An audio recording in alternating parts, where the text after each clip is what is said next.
The rain falls over a field of bodies. Doko stands in the center of the carnage, his back to the remaining survivors. He looks back at the men still standing, his blade dripping. Blood streaks his face, but those red eyes are as sharp as ever. Huangbo Xiong, an elder of the Murim Alliance, watches him from a distance with his army. Huangbo looks down on the sword demon with a calm, cold gaze.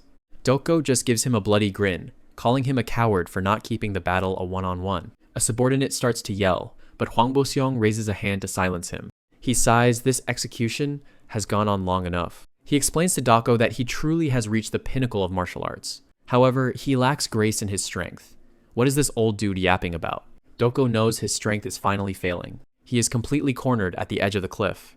It is the end. The Murim elders line up. It is time to put an end to this monster. Then they all charge at once, flooding the mountaintop. Doko raises his blade for one last stand. He cuts through them like a gale, bodies flying in every direction. Another attacker falls as blood sprays across the ground. He dives back into the fray, moving faster than the eye can follow. His sword carves through another rank of soldiers. He's pushing his body well past the breaking point.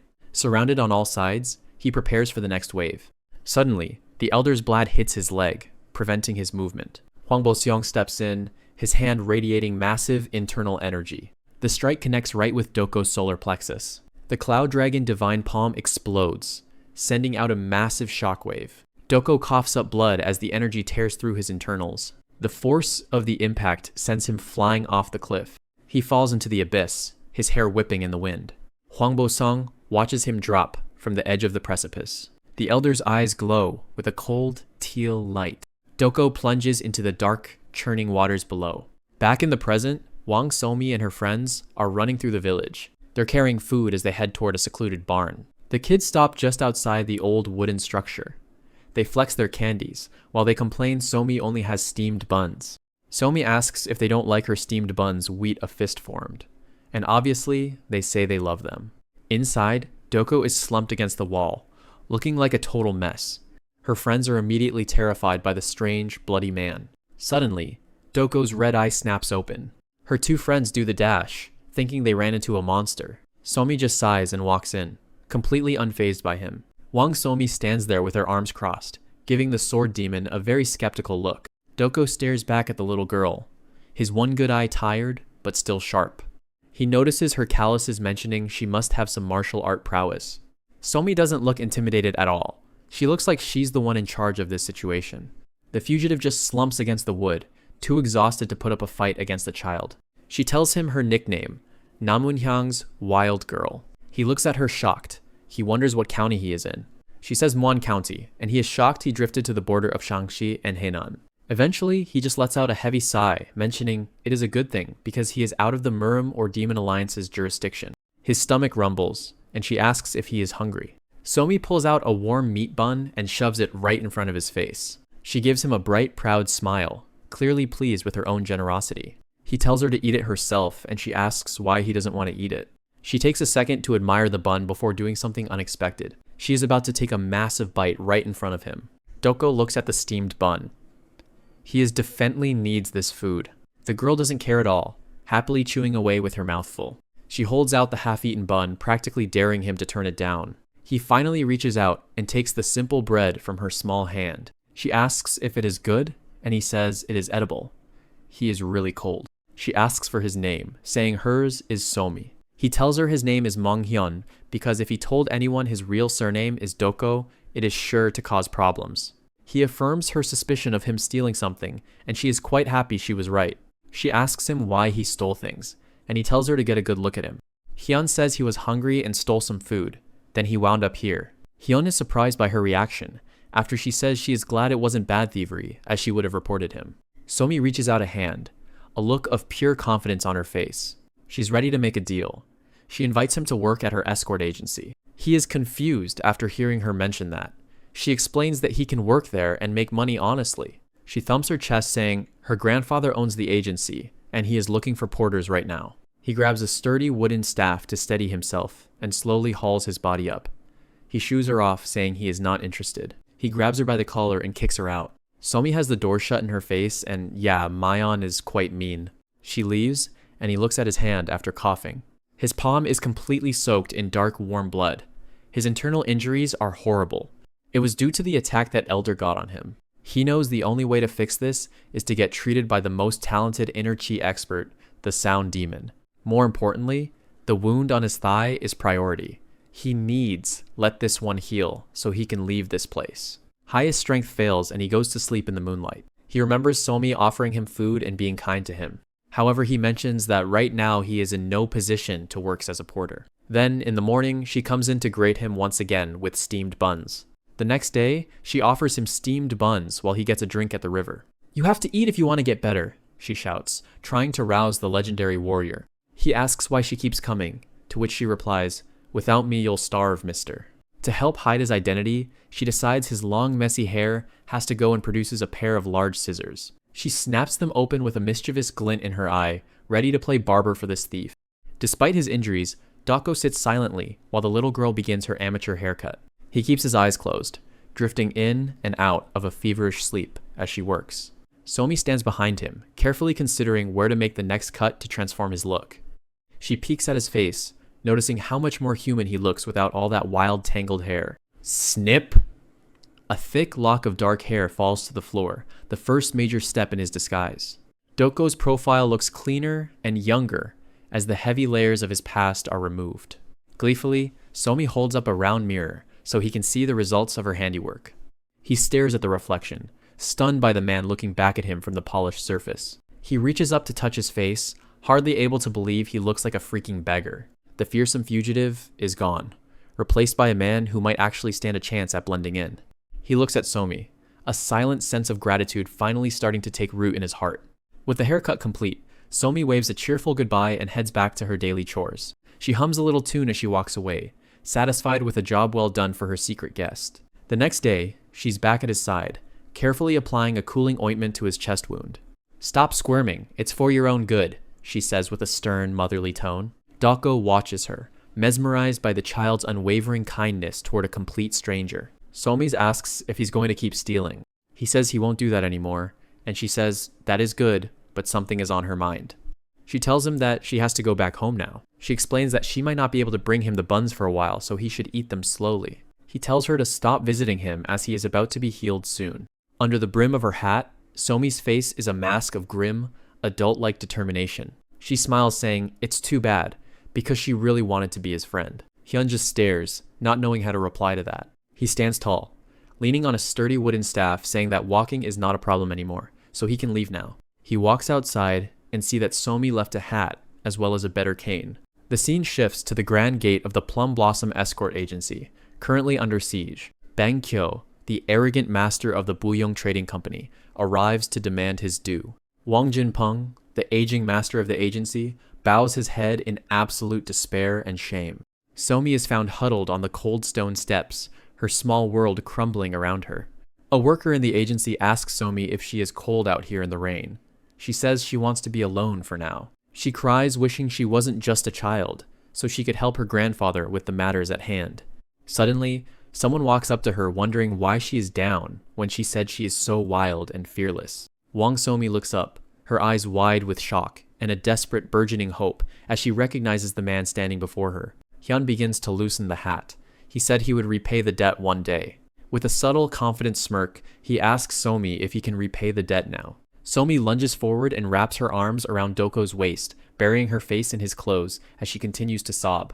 Tears stream down the girl's face as she lets out a loud, heartbroken wail.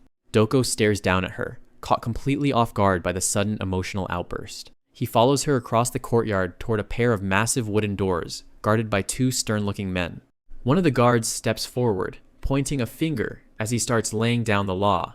Doko narrows his eyes, already sensing something is off about the way these men are acting. Somi suddenly flips a switch, beaming with pride, while Doko just lets out a long, weary sigh. She introduces him to the guards with a wave, though her choice of words seems to catch Doko by surprise. The little girl puts on a brave face, determined to show that they mean business. The heavy doors creak open, and the two of them step inside the dimly lit storage room. Dust motes dance in the light as they look around the vast, empty warehouse filled with nothing but crates and shelves. They stop in front of a large wooden chest, its lid thrown open to reveal nothing but scattered straw. Inside the box, a single piece of green silk lies flat against the bottom, marking where the treasure used to be. Somi looks up at Doko with sparkling eyes, her admiration for his supposed criminal expertise reaching new heights. She describes the missing red jade, a collection of high-end ornaments and jewelry that vanished without a trace. Doko scans the area, taking note of the guards outside and the perfectly intact lock on the warehouse door. He starts tapping on the walls and checking the floorboards, leaving the girl to watch him in wide-eyed awe. He moves with practiced ease, checking every possible entry point while Somi cheers him on from the sidelines. She's genuinely impressed, calling him a world-class thief for how quickly he's analyzing the crime scene. Doko just gives her a flat look, not exactly thrilled to be praised for his skills in robbery. He goes quiet for a moment, piecing together the clues he's found so far. Somi chimes in with more details about the client, her voice rising as she gets frustrated. He leans on his staff, watching the girl as she starts pacing and overthinking the whole situation. She explains that the manager who hired them seemed more interested in the insurance money than finding the jade. Doko listens intently, his theory about this being a setup starting to solidify. He lets out a small laugh, which only makes Somi more agitated as she waves her hands around. His expression turns serious again as he realizes the agency is being targeted for their land, not just the jade. Somi gives him a skeptical look, her eyes narrowing as she tries to figure out what he's planning. She remembers the arrogant face of the manager, Bang Kyo, and his constant demands for compensation. Doko takes a seat on a nearby crate, watching as the girl starts to calm down and listen. He cracks a confident smile, telling her that solving this will be easier than she thinks. Somi instantly perks up, flashing a peace sign and regaining her usual bubbly energy. He looks away, his gaze sharp and focused on the task ahead of him tonight. The two of them stand in the quiet warehouse, finalizing their plan to catch the real culprits. Night falls over the city, and a thin crescent moon hangs low over the rooftops. Dressed in black and wearing a mask, Doko crouches on a tiled roof, overlooking the guarded compound. He moves like a ghost, his form blurring as he leaps across the gap between buildings. He sprints silently along the ridge of a roof, staying well out of sight of the guards below. Dropping down into a crouch, he waits for the patrol to pass before moving closer to the main hall. He watches from the shadows as two guards stand watch near the entrance, completely unaware of his presence. Inside the brightly lit room, Manager Bang Q is laughing, his fat face contorted with greedy joy. Sitting across from him is Sang Kwan So, who wears a smug, sinister grin as they discuss their successful scheme. Sang Kwan So sits across from Bang Q, gesturing toward a platter of snacks as they wrap up their secret meeting. Hidden in the shadows outside the room, Doko leans against the wall, listening to every word of their crooked plan. Bang Q lets out a self-satisfied chuckle as he brings a small cup to his lips, clearly enjoying the success of his scheme. The fat manager's grin widens as he takes another sip, looking completely unbothered by the damage he's causing the escort agency. Sang Kwan So stands and offers a respectful bow, his face splitting into a mocking grin as he says his goodbyes. Bang Kyo sits back with a smug expression, looking like a man who's already counted the money he hasn't even stolen yet. Outside, Doko remains perfectly still, his eyes narrowed as he watches the light from the window spill onto the courtyard. The two men exchange a few final words in the brightly lit room, oblivious to the fact that they're being watched. The masked intruder peeks around the corner, his gaze fixed on Sang Kwan. So, as the official prepares to head out, Sang Kwan So makes his way across the compound, followed closely by his stern-looking bodyguard, Jang Chon-soo. The official walks with a spring in his step, already celebrating the victory he thinks he's already won. Behind him, Jang Chon-soo keeps his hand near his weapon, his eyes scanning the quiet night for any sign of trouble. Sang Kwan So turns to say something to his guard, his face still twisted into that same arrogant smirk. He laughs at his own joke, completely relaxed as they move toward the outer gates. Jang Chon-soo stops dead in his tracks and raises a hand, his sharp instincts picking up a presence in the darkness ahead. In the distance, a lone figure stands in the middle of the path, his silhouette backlit by the pale moonlight. Sang Kwan So looks confused, his smirk faltering as he realizes they aren't alone out here. Sweat beads on the bodyguard's brow as he realizes the person in front of them is no ordinary traveler. Doko stands his ground, gripping his wooden staff as he prepares to block their way. Jang Chon-soo doesn't hesitate. He draws his blade with a metallic ring, the steel gleaming under the moon. Doko drops into a low stance, his eyes glowing with a dangerous intensity from behind his mask.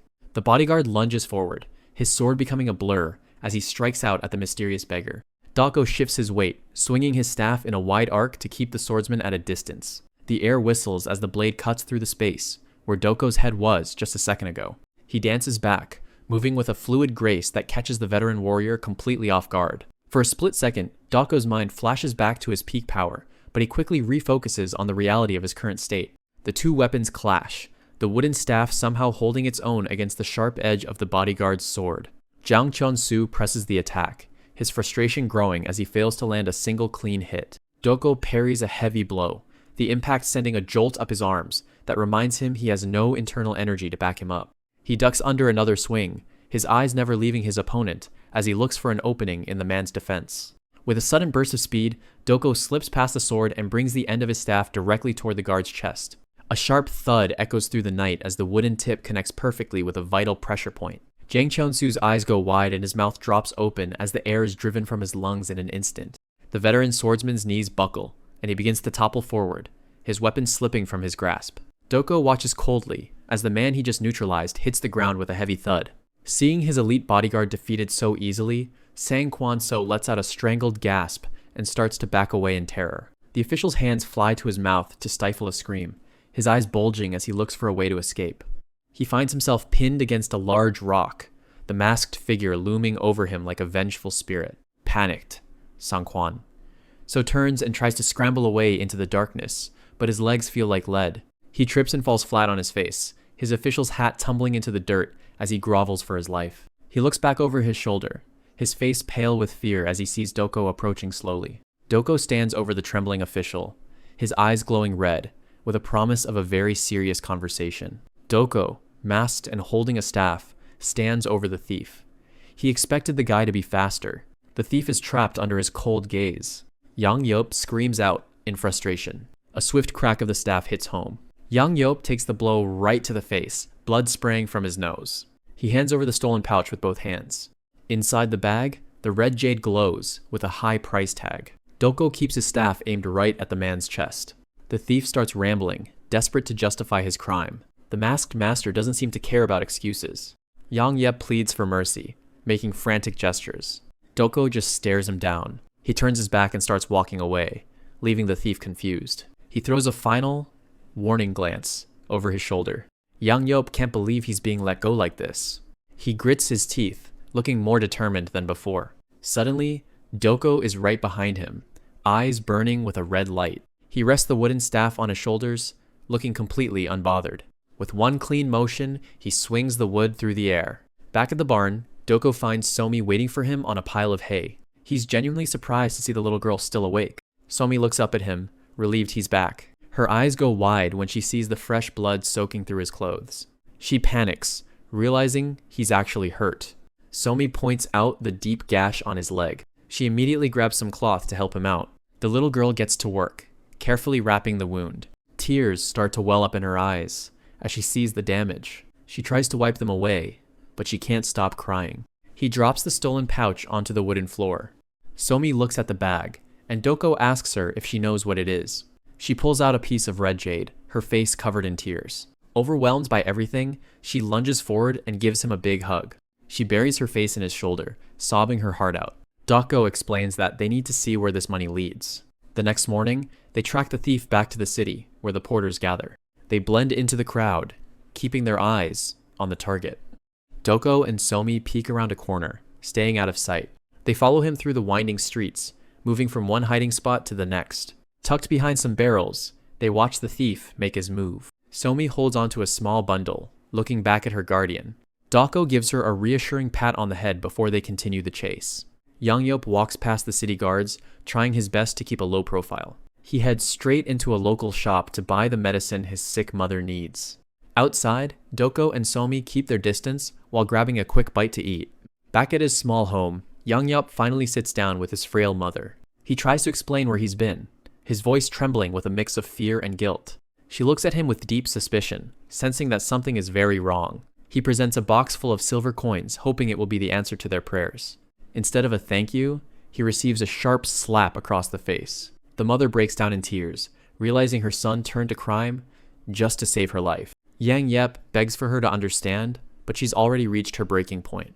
In a desperate attempt to protect their honor, she pulls out a hairpin and holds it to her own throat. Yang Yop lunges forward, his face twisted in pure, unadulterated terror. The sharp metal pierces her skin, and a thin trail of blood begins to run down her neck. He screams out, pleading for her to stop before it's too late. Just then, the door swings open as Somi makes her perfectly timed entrance.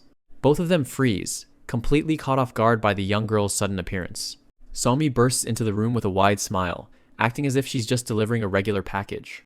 She sets down a bundle of buns and medicine, claiming her grandfather sent them as a reward. Somi holds up a warm bun and insists that Yang Yop is the agency's most trusted worker. Hearing this truth, the mother's resolve finally crumbles into tears of sheer relief. Somi gives a confident thumbs up, fully committing to the lie to save the family's honor. The mother looks at her son with renewed pride through her tear-filled eyes. She pulls Somi into a tight, grateful hug, believing her son has done well. Watching from the floor, Yang Yep breaks into sobs, overwhelmed by the second chance he's been given. Outside, Doko sits quietly, having watched the entire emotional scene unfold from the shadows. He stands up to meet his young partner, as she finally finishes her work inside. They walk together through the early morning light, leaving the house behind. Back in the room, Yang Yep continues to cry, but this time his heart is at peace. Somi tells Dako that he needs to eat well if he wants his leg to heal properly. She stops for a moment and wonders what they should do with the stolen red jade. Doko tells her there is someone who is going to retrieve it for them. Inspired by the mercy he was shown, Yang Yop grabs his sword and heads back to the agency to make things right. Doko pretends he's taking and piss with the gems behind him. Yang Yop notices and knows this is his time to shine. He points his sword at him. Doko plays confused. He goes for the attack to finally end things. But Dako is already 10 steps ahead, landing a heavy strike to his back. Then, the real discipline starts a blur of hits that feels like 1,000 lashes. The guy hits the dirt hard, coughing up blood and regret. Doko just stands there, looming over him with a cold, masked stare. Yang Yop screams out in pure agony as the weight of his betrayal hits home. His face is a battered mess, and he's starting to realize he picked the wrong target. Another brutal blow lands square on his jaw, knocking him sideways. He tries to crawl away, but he's completely broken and at the masked man's mercy. Fast forward to the agency, and Yang Yep is kneeling on the floor, head bowed low. He looks like he's been through a blender, shaking with shame in front of his master. Wang Jinpeng watches him in silence, waiting for the truth to come out. Crying his eyes out, Yang Yep confesses everything and begs for a quick execution to save his honor. But Wang Jinpeng doesn't reach for a sword. He reaches out to comfort him.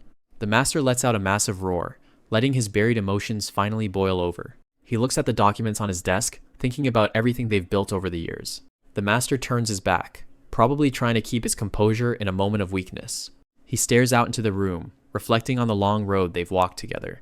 He remembers the battles and the hard times when they were more than just a company. They were family. Seeing one of his own men so broken and desperate is clearly getting to him. He lifts Yang Yop's chin, looking for the loyal man he's known for a decade. He chooses to show mercy, reminding him that the Plum Blossom Agency doesn't just abandon its people. The stern mask finally breaks into a relieved and forgiving smile. Yang Yep is just a sobbing mess at this point, thankful for a second chance he didn't think he'd get. Meanwhile, Wang Somi is peeking from around the corner, keeping an eye on her grandfather. Once the air clears, the master lets out a big booming laugh that fills the room. Wang Somi doesn't miss a beat, jumping right onto his back to join the happy moment. She's got that look on her face that says she's already planning her next move. She starts pestering him about the mister who helped them, trying to see if he knows anything. The old man just smiles, clearly adoring his genius girl and her curiosity. She starts getting all worked up, acting out some crazy story with high energy. He just laughs along, completely amused by her wild antics. But then, Wang Somi gets a bit serious for a second, choosing her words carefully. He tries to get her to spill the beans on their mysterious savior, but she's not budging. She shuts down his questions, refusing to betray her secret promise. She stands her ground, even when he tries to coax the name out of her. The master just gives in, laughing at how stubborn she can be when she wants to be. She leans in to whisper one last cryptic thing, keeping the mystery alive for now. Then she goes running off happily, leaving the old man with a smile and a lot to think about. Inside the agency, Wang Sarong slams his fist onto the table, his blood boiling as they discuss the trap they're in. His father, Wang Jinpeng, remains much calmer, trying to figure out how to navigate the legal mess the Buyong Trading Company has dropped in their laps. Even the local officials they usually trust are starting to look like they've been bought and paid for by their enemies. The red jade bag sits between them, a treasure that was supposed to save them, but has now become the core of a criminal accusation. Flashback to the previous night, Wang Somi was the one doing the real heavy lifting, sprinting through the woods with the jade in hand. Meanwhile, Bang Kyo and the governor were already planning their raid, convinced the agency would have nothing but excuses ready for them. Somi wasn't alone in the dark. Doko was watching over her, his presence and a silent promise of protection. Back in the present, Wang Jingpeng stares at the recovered bag, knowing that simply having it isn't going to be enough to clear their name. He knows the merchant and the governor won't just walk away. They're coming for everything the Plum Blossom escort agency owns. In another part of the village, Yang Yop is finally safe, sharing a tearful embrace with his mother after the punishment he endured.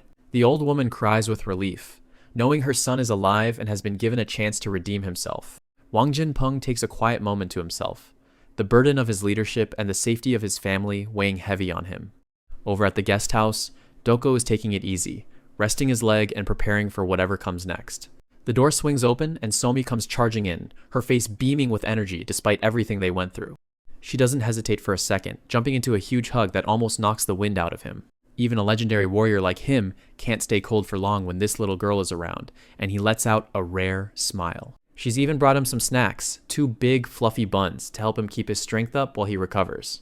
But the peaceful morning is cut short when Bang Kyo, the greedy master of Buyong trading, arrives with a smug grin. He's brought the governor and an entire troop of soldiers with him, surrounding the agency under the pretense of a legal search. He acts like he's the governor's best friend, leaning in to whisper instructions while the soldiers prepare to move. A wooden staff leaning against the wall serves as a silent message that Doko is still watching. The governor suddenly feels a sharp pain in his chest, a reminder of the pressure point Doko struck the night before. Bang Kyo is too busy being smug to notice, completely confident that his plan to seize the agency's assets is going perfectly. The two sides stand off at the gates, a small group of loyal porters facing down a sea of armed government troops. The greedy merchant starts grandstanding, loudly accusing the agency of embezzling the red jade and demanding an arrest. Wang Jinpeng roars back, standing his ground and refusing to let his family be dragged through the mud by crooks. Bang Kyo just laughs, fiddling with his gold rings and acting like the outcome is already a foregone conclusion. Wang Sarong finally loses his cool and draws his blade, ready to cut down anyone who dares to cross their threshold. The merchant feigns shock, playing the victim for the soldiers to justify an all-out assault on the agency. He's sweating a bit now that there's real steel in the air, but he still thinks he holds all the cards. The governor tries to maintain his authority, standing tall as his men wait for the signal to strike. Bang Kyo keeps whispering in his ear, urging him to stop wasting time and just order the arrest. Wang Jinpeng and his son prepare for a bloodbath, knowing they're outnumbered but determined to die with honor. Suddenly, one of the Buyong officers steps forward with a scroll, and the entire atmosphere changes in a heartbeat. Everyone freezes as the man begins reading a confession that completely contradicts everything Bang Kyo has been saying. The governor looks on in total shock, his legal pretext for the raid crumbling right in front of his eyes. Seeing his chance, Wang Jinpeng roars at the top of his lungs, calling out the corruption for the whole world to hear. The governor tries to shout over him, but he's losing control of the situation faster than he can handle. The tension is at a breaking point, with soldiers and porters alike just waiting for someone to make the first move. Wang Sarong doesn't miss the opening. He lunges forward and delivers a lightning-fast slash that settles the score. Right as things are about to go completely sideways, Somi steps into the middle of the crowd, holding up the red bag. She presents the recovered treasure to the stunned governor, completely finishing off Bang Kyo's pathetic scheme. Bang Kyo's face goes pale as he stares at the red bag, realizing his elaborate trap has just backfired spectacularly. Somi stands her ground, her gaze sharp as she calls out the corruption that almost destroyed her home. The governor is sweating buckets behind him, his arrogant facade completely crumbling as the tables turn. Master Wang Jinpeng doesn't hold back, his voice booming with the authority of a man who has finally been vindicated. Bang Kyo starts rambling, waving his hands frantically as he tries to talk his way out of a literal crime scene. Wang Sarong stands ready to enforce justice, his patience for these lowlifes having long since run out. He looks down at Somi with pride, amazed at how much heart the little girl has shown during this crisis. For a brief moment, the tension breaks as Somi gives a small, triumphant smile, knowing they've won. But the governor isn't just stressed, he's in agony, clutching his chest as the hidden technique Dako used begins to take its toll. Violent pulses of pain rack his body, a direct result of the gift Dako left him the night before. Flashback to the shadows of the previous night, the mister had struck the official's forehead, planting a ticking time bomb of internal energy. Back in the present, the governor is gasping for air. The pain so intense, he can barely maintain his dignity. The officer who tried to frame the agency is screaming in panic, caught between his lying master and the wrath of the law. Bang Kyo is still shouting orders, but nobody is listening to a man whose scheme has just been shredded to pieces. In the chaos, the swindler who provided the false evidence finds himself cornered and desperate. Bang Kyo watches in horror as the situation turns bloody, the air suddenly thick with the scent of iron. Wang Sarang strikes with a single brutal slash of his sword, delivering a permanent lesson to the man who tried to ruin his family. He walks away from the carnage without a second glance, his blade dripping as he proves the agency isn't to be trifled with. The governor can only watch, his spirit broken and his body failing him as he realizes he picked the wrong enemy. Bang Kyo lets out a pathetic shriek, all his wealth and influence unable to save him from this humiliating defeat. The official is forced to order a full retreat, the psychological and physical pressure finally becoming too much to bear. The greedy merchant is left trembling on the ground, a ruined man whose reputation is as tattered as his plans. Wang Jinpeng and Somi stand tall amidst the ruins of the Buyong Trading Company's ambition, the agency's honor restored. Somi clenches her fist, a newfound strength burning in her eyes after surviving such a trial. From the shadows near the gate, Doko watches the scene for one last moment, his red robes blending into the morning light. He turns and begins to walk away, his crutch clicking against the ground as he fades into the distance. Somi spots his familiar silhouette and cries out, her voice full of a mixture of gratitude and sadness at his sudden departure. She runs toward him, desperate to say one last thank you to the mysterious man who saved them all before he's gone for good. Somi clings to his waist, bawling her eyes out and begging him not to leave. She's a total mess, tears streaming down her face as she holds on for dear life. Dako just stands there, awkwardly patting her head while she refuses to let go. That's when her grandfather, Wang Jinpeng, walks up and breaks the moment. The old master looks pretty serious, clearly having overheard what's going on. Dako pulls his hat down, trying to keep a low profile in front of him. Wang Jinpeng's eyes narrow, like he's trying to read right through the thief standing before him. Somi keeps crying, trying to explain why she doesn't want her mister to disappear. She's shaking her head frantically, while Doko just watches her, probably feeling a bit guilty. Somi looks up, surprised by whatever her grandfather just said. Wang Jinpeng makes him an offer he probably wasn't expecting, a way to stay hidden from the alliance. He puts a reassuring hand on her shoulder, telling her to calm down for a second. Dako goes quiet, weighing the offer while staring at the ground. The old master waits for an answer, his face unreadable. Somi looks down at her hands, still sniffling as she holds onto his sleeve. Later that night, Dako is wandering the streets alone, looking pretty exhausted. He stops by a crowd gathered around a notice board in the village. There they are wanted posters for high-level criminals, a constant reminder of the target on his back. He clutches his stomach, the internal injury from that alliance leader still burning with every step.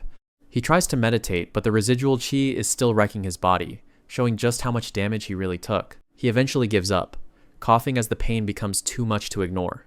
He ends up at a small food stall, just watching people eat from the shadows. Seeing a kid happily munching on a warm bun just makes his empty stomach growl even louder. He grips his walking stick tight, realizing he doesn't have a single coin to buy even a scrap of food. Suddenly, a group of guards comes charging through the street, looking for someone. Doko spots a familiar face, that corrupt official, Sang Kwan-so, hiding behind a pile of logs. He corners the guy in a dark alley before he can make a run for it. The official is absolutely terrified, shaking like a leaf when he realizes who found him. He starts screaming for help, but there's no one around in this dead-end alley to hear him. He's literally hyperventilating, begging for his life as the man he wronged closes in. He collapses onto his knees, completely paralyzed by fear. Doko just gives him a cold smirk and holds up 2 fingers. A quick strike to the pressure points, and the guy's world starts spinning. Sang Kwan. So slumps over, unable to move a muscle as Doko stands over him. He leans down, whispering a few terrifying words that the official won't forget anytime soon. The guy can only gasp for air, the pressure point technique doing its work. While the guy is down, Doko helps himself to the heavy money pouch hanging from his belt. He tosses it in the air, feeling the weight.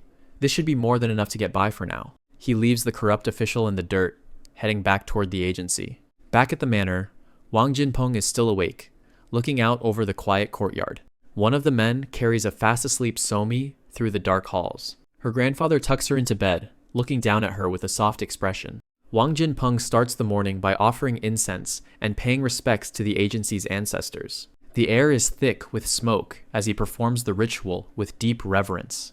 Doko stands nearby, looking a bit out of place in his new role as he watches the old master. Once the ceremony is over, Somi can't stop gushing about how good he looks in the official uniform. She's practically vibrating with excitement, telling him the colors suit him perfectly. She starts running circles around him, her energy a stark contrast to his usual brooding self. He officially begins his life as Monghyun, walking through the grounds with his new guide. Somi leads the way, greeting everyone they pass with a bright smile. The other porters wave back, welcoming the new guy to the Plum Blossom family. Suddenly, Somi lifts a heavy wooden crate onto her head like it's nothing, leaving him completely stunned. She just laughs it off, clearly used to the heavy lifting required at an escort agency. They stop by the training yard, where a massive, muscular man is practicing his forms. This is Wang Sarong, Somi's uncle and the strongest warrior in the entire village.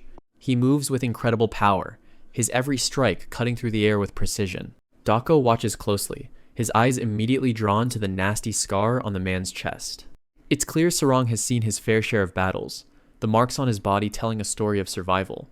The protagonist can tell, just by looking, that those injuries came from high-level sword energy. Somi explains that her uncle was hurt protecting the agency from bandits years ago. They move on to the porter's quarters, where the atmosphere is a lot more rough and tumble. Sarong studies his own reflection in the cold steel, his gaze filled with a quiet intensity. Somi brings him to meet a giant, bearded man, who looks pretty intimidating even from a distance. This is Jang Ho, the leader of all the porters, and a man you definitely don't want to cross. Somi happily introduces her new mister to the team, hoping they'll get along. Without warning, Jang Ho throws a heavy punch straight into the newcomer's stomach to test his grit. Dako barely flinches, letting out a small, confident smirk as the blow connects. Jang Ho is practically shouting with joy, thrilled to find someone who isn't a total pushover. The protagonist plays along and calls the big guy Big Brother, officially sealing their new bond. The two of them head out into the village together, the big guy finally treating him like one of the crew. The entire agency is a hive of activity as they prepare for the day's deliveries. Jang Ho brings him to a table and plops down a thick, well-worn book. It turns out Somi is quite the overachiever. She actually wrote the entire porter's manual herself. The leader tells him he better study up if he wants to survive his first day on the job. Just as they're settling in, a frantic worker rushes up with some urgent news. Over in the kitchen, things have gone completely off the rails as the staff struggles to keep up. Jang Ho and the new recruit head over to see what all the yelling is about. They find the head chef, Jong Yeon, having a total meltdown while waving a piece of paper around. He's holding a massive order from a visiting sect, and the stress is clearly getting to him. One of the kitchen hands looks absolutely terrified as the chef barks orders at him. Jang Ho tries to talk sense into the panicked chef, but the man is too stressed to listen. Doko stares at the chaos, his sharp eyes already calculating the most efficient way to handle it. Jang Ho tries to offer up his new recruit as extra help, but the chef isn't convinced. Jonghyun screams that they're all doomed if they don't get these 80 meals ready in an hour. Yongyeon continues his frantic tirade, convinced that the agency's reputation is about to go up in smoke. Doko looks like he's just about reached his limit with all the useless shouting. His eyes flare with an intense red glow as he prepares to show the chef what he's truly capable of. Outside, Jang Ho and the other porters exchange worried glances, praying the new kid doesn't get kicked out on his first day. The head chef is a complete mess, his face flushed red and dripping with sweat from the sheer panic. But then, the atmosphere in the kitchen shifts as the protagonist begins to move with impossible speed. He starts gathering ingredients, his movements so fluid they almost look like a dance. Jong Yeon's anger is suddenly replaced by confusion as he watches the boys start the prep work. He stares in disbelief, realizing that this amateur porter has the hands of a master. Doko grabs the heavy kitchen knife, holding it with the effortless grip of a trained warrior. With a sudden blur of motion, he begins to carve through the meat with lethal precision. Vegetable slices fill the air, falling into their containers with the rhythmic clatter of falling rain. The kitchen is suddenly a well-oiled machine, the sounds of chopping and sizzling creating a chaotic symphony. Seeing the prep work done in seconds, Jonghyun snaps back to his senses and starts tossing the massive wok over the roaring fire. He looks like a man possessed, his face lit by the orange glow of the flames as he cooks with renewed vigor. Golden grains of rice fly through the air as the chef works the pan with newfound inspiration. A wide, sweat-soaked grin spreads across Jonghyun's face as the impossible task starts to seem manageable. Doko doesn't miss a beat, his blade flashing as he turns a cucumber into a pile of perfect, uniform slices. Doko puts his legendary precision to work, dicing through a stack of vegetables in seconds. He's settled into his new life at the Plum Blossom Escort Agency, starting his day in the busy kitchen. Head chef Jong-yeon is working the wok with a fire that matches his passion for cooking. One taste is all it takes for the chef to realize he's finally found someone who can keep up with him. The food looks incredible, and the massive chef is beaming with pride. He starts roaring with laughter as the kitchen turns into a well-oiled machine. Doko stays locked in, his blade moving so fast it's basically a blur. Jong-yeon stops for a second, genuinely impressed by the sheer speed. He lets out a massive belly laugh, officially declaring them brothers in the kitchen. Another cucumber gets shredded in a heartbeat. Jong-yeon stands tall, thrilled to have found such a talented big brother. They've whipped up a literal mountain of food, though Doko looks like he's questioning his career choices. Later that day, the agency master, Wang Jinpeng, pulls him aside for a private meeting. They head into the quiet of the ancestral hall to talk. Doko listens respectfully as the old man speaks. Jinpeng explains that he knows Doko is in a tough spot and wants to help. He pulls out a small, heavy-looking pouch. It's 3 months' salary in advance, one full silver tael to get him started. The old man gives him a warm smile, clearly happy to show some kindness. Doko accepts the silver and gives a deep, respectful bow. As he turns to leave, the master calls out to him one more time. Doko's gaze lands on a portrait of a man who looks a lot like the master. Jinpeng's expression turns somber as he looks at the image of his late son. He reveals that Wang Somi is actually an orphan. She lost her father on a failed mission years ago. It's a heavy realization that explains a lot about the young girl's attitude. She's been looking at that portrait and eating her meals alone since she was a toddler. Doko realizes the wild girl persona is just her way of protecting the only family she has left. He looks back at the master, seeing the weight of the agency's history in his eyes. Meanwhile, Somi is back to being her usual bossy self, managing the books outside. She's lecturing the porters, proving she's more than capable of handling the agency's business. Taking a cue from her, Doko decides to try a different kind of training.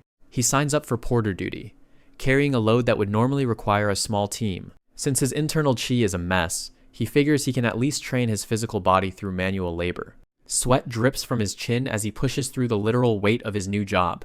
He focuses his energy, feeling his muscles adapt and strengthen under the intense pressure. He hauls the massive crates upward, treating the back-breaking work like a martial arts exercise.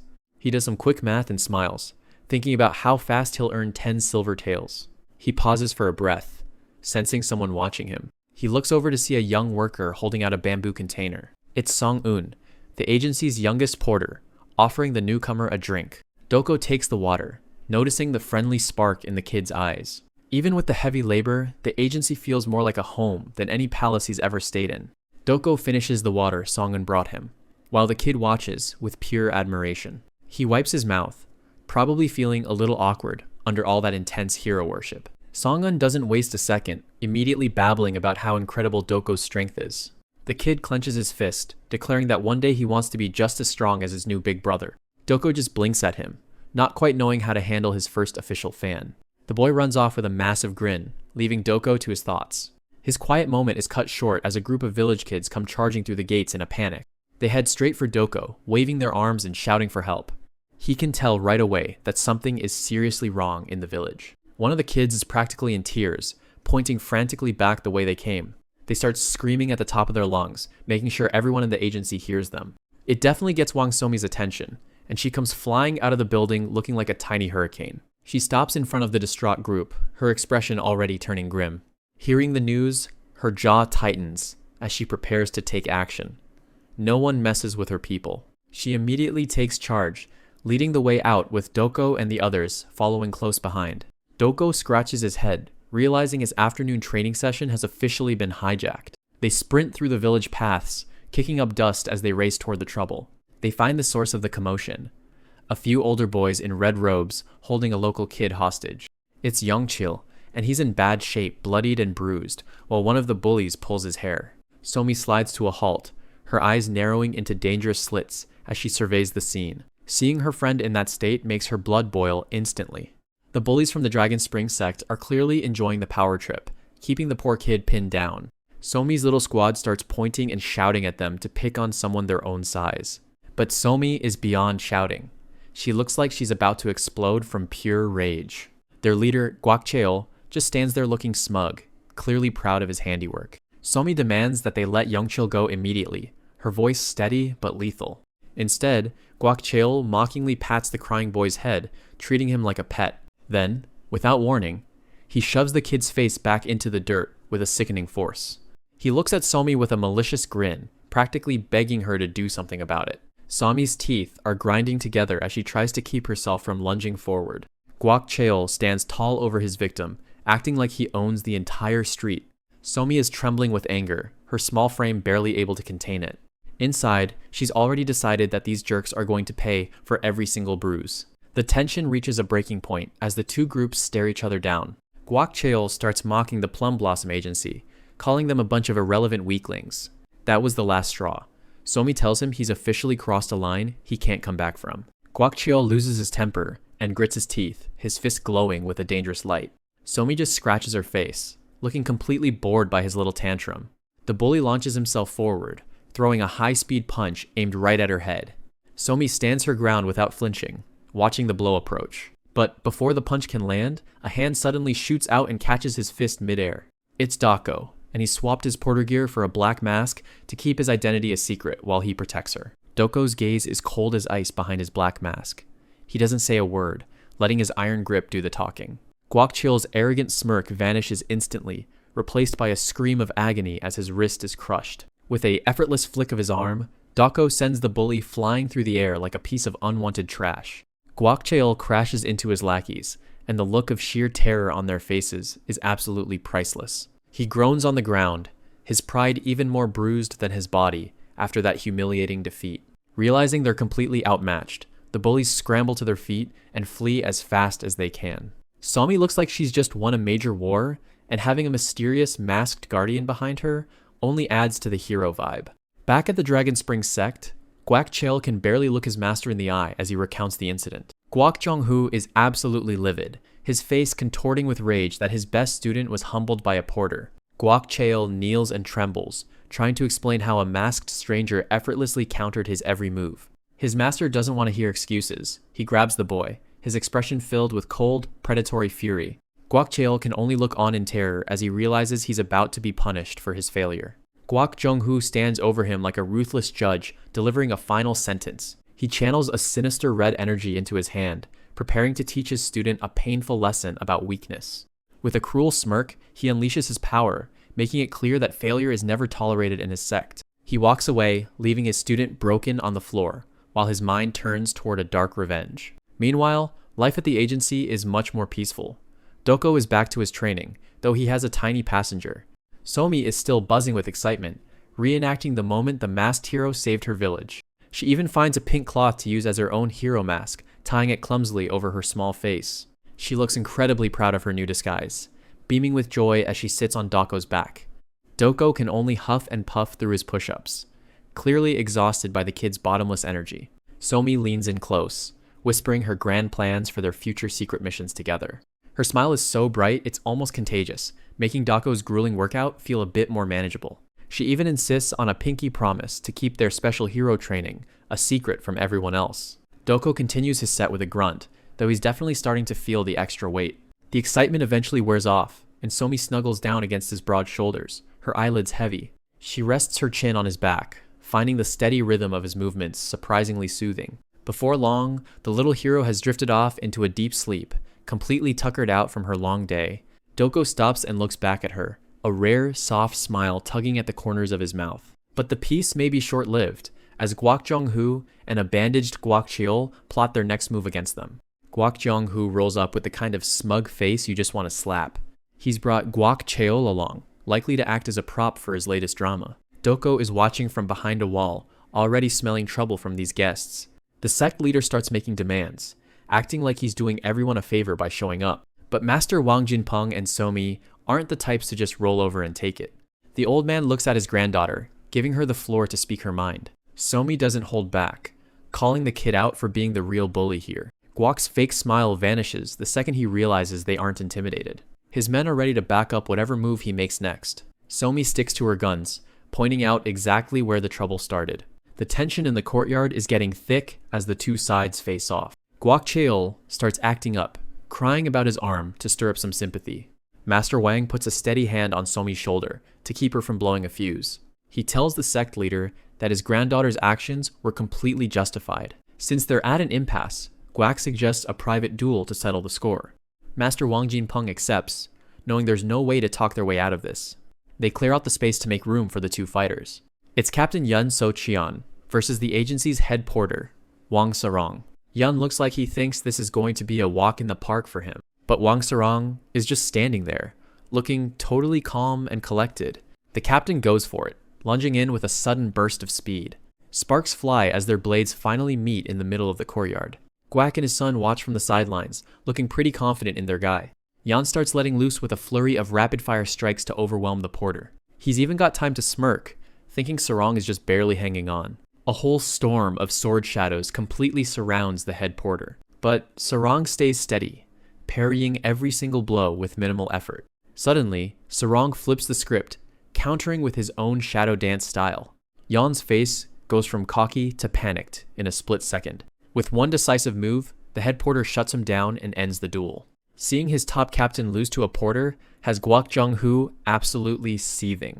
Yan can't even look his master in the eye after that humiliation. Master Wang bows, keeping things professional despite the clean win.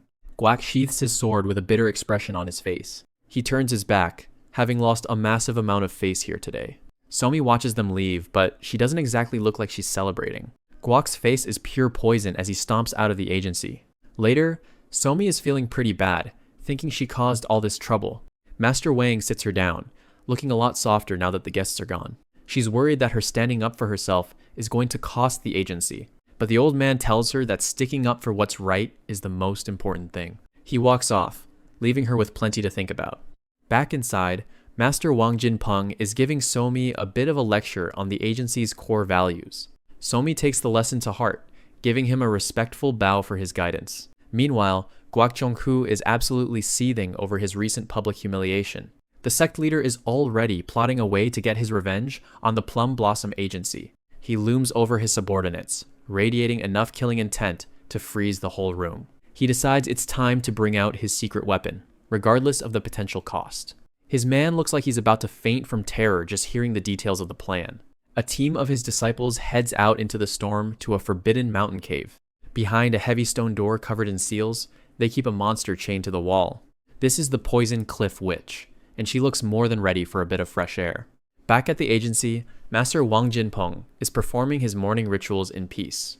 He calls over Wang Sarong to discuss a special mission that just came in.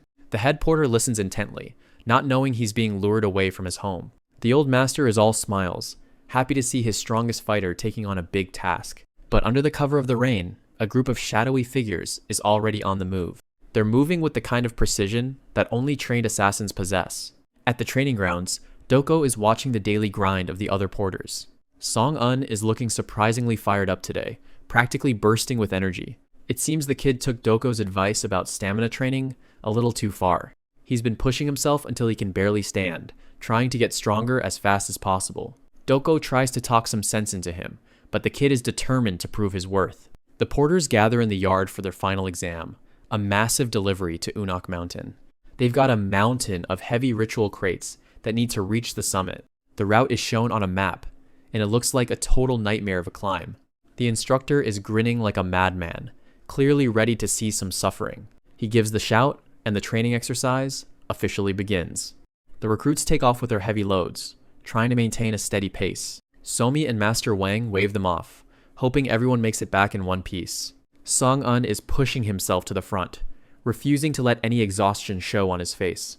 The long line of porters starts winding its way up the narrow mountain trails. Doko stays close to Song-un, who is already starting to look a bit shaky. The kid has lost so much weight, he looks like a gaunt ghost of his former self. Doko notices the signs of extreme fatigue and prepares to step in if needed. They keep moving, but Song-un is clearly running on pure willpower at this point. They eventually reach a narrow rope bridge, hanging precariously over a deep ravine. Suddenly, Doko's senses flare up. He hears something wrong with the wind and the wood. Before he can warn him, Song-un steps out, and the bridge begins to crumble underfoot. The support ropes snap like they've been sabotaged, sending the planks flying. The entire structure collapses into the whitewater rapids far below. Doko moves like a blur, catching Song-eun and his crate just as they start to fall. The kid is dangling over the edge, absolutely terrified by his brush with death. Doko gives him a small, reassuring smile, telling him he's still got work to do. Song-eun checks the map one more time, trying to figure out where they are on this grueling mountain path. He and Doko continue their climb, the heavy crates making every step a challenge for the exhausted teen. Song-eun is practically vibrating with nerves, but Doko seems like he's just enjoying a casual morning stroll. Their peaceful hike is cut short, as a group of masked assassins suddenly emerges from the shadows of the trees. Song-eun nearly jumps out of his skin, realizing they've been led right into a deadly ambush. The killers quickly surround them on all sides, blocking any possible path for escape.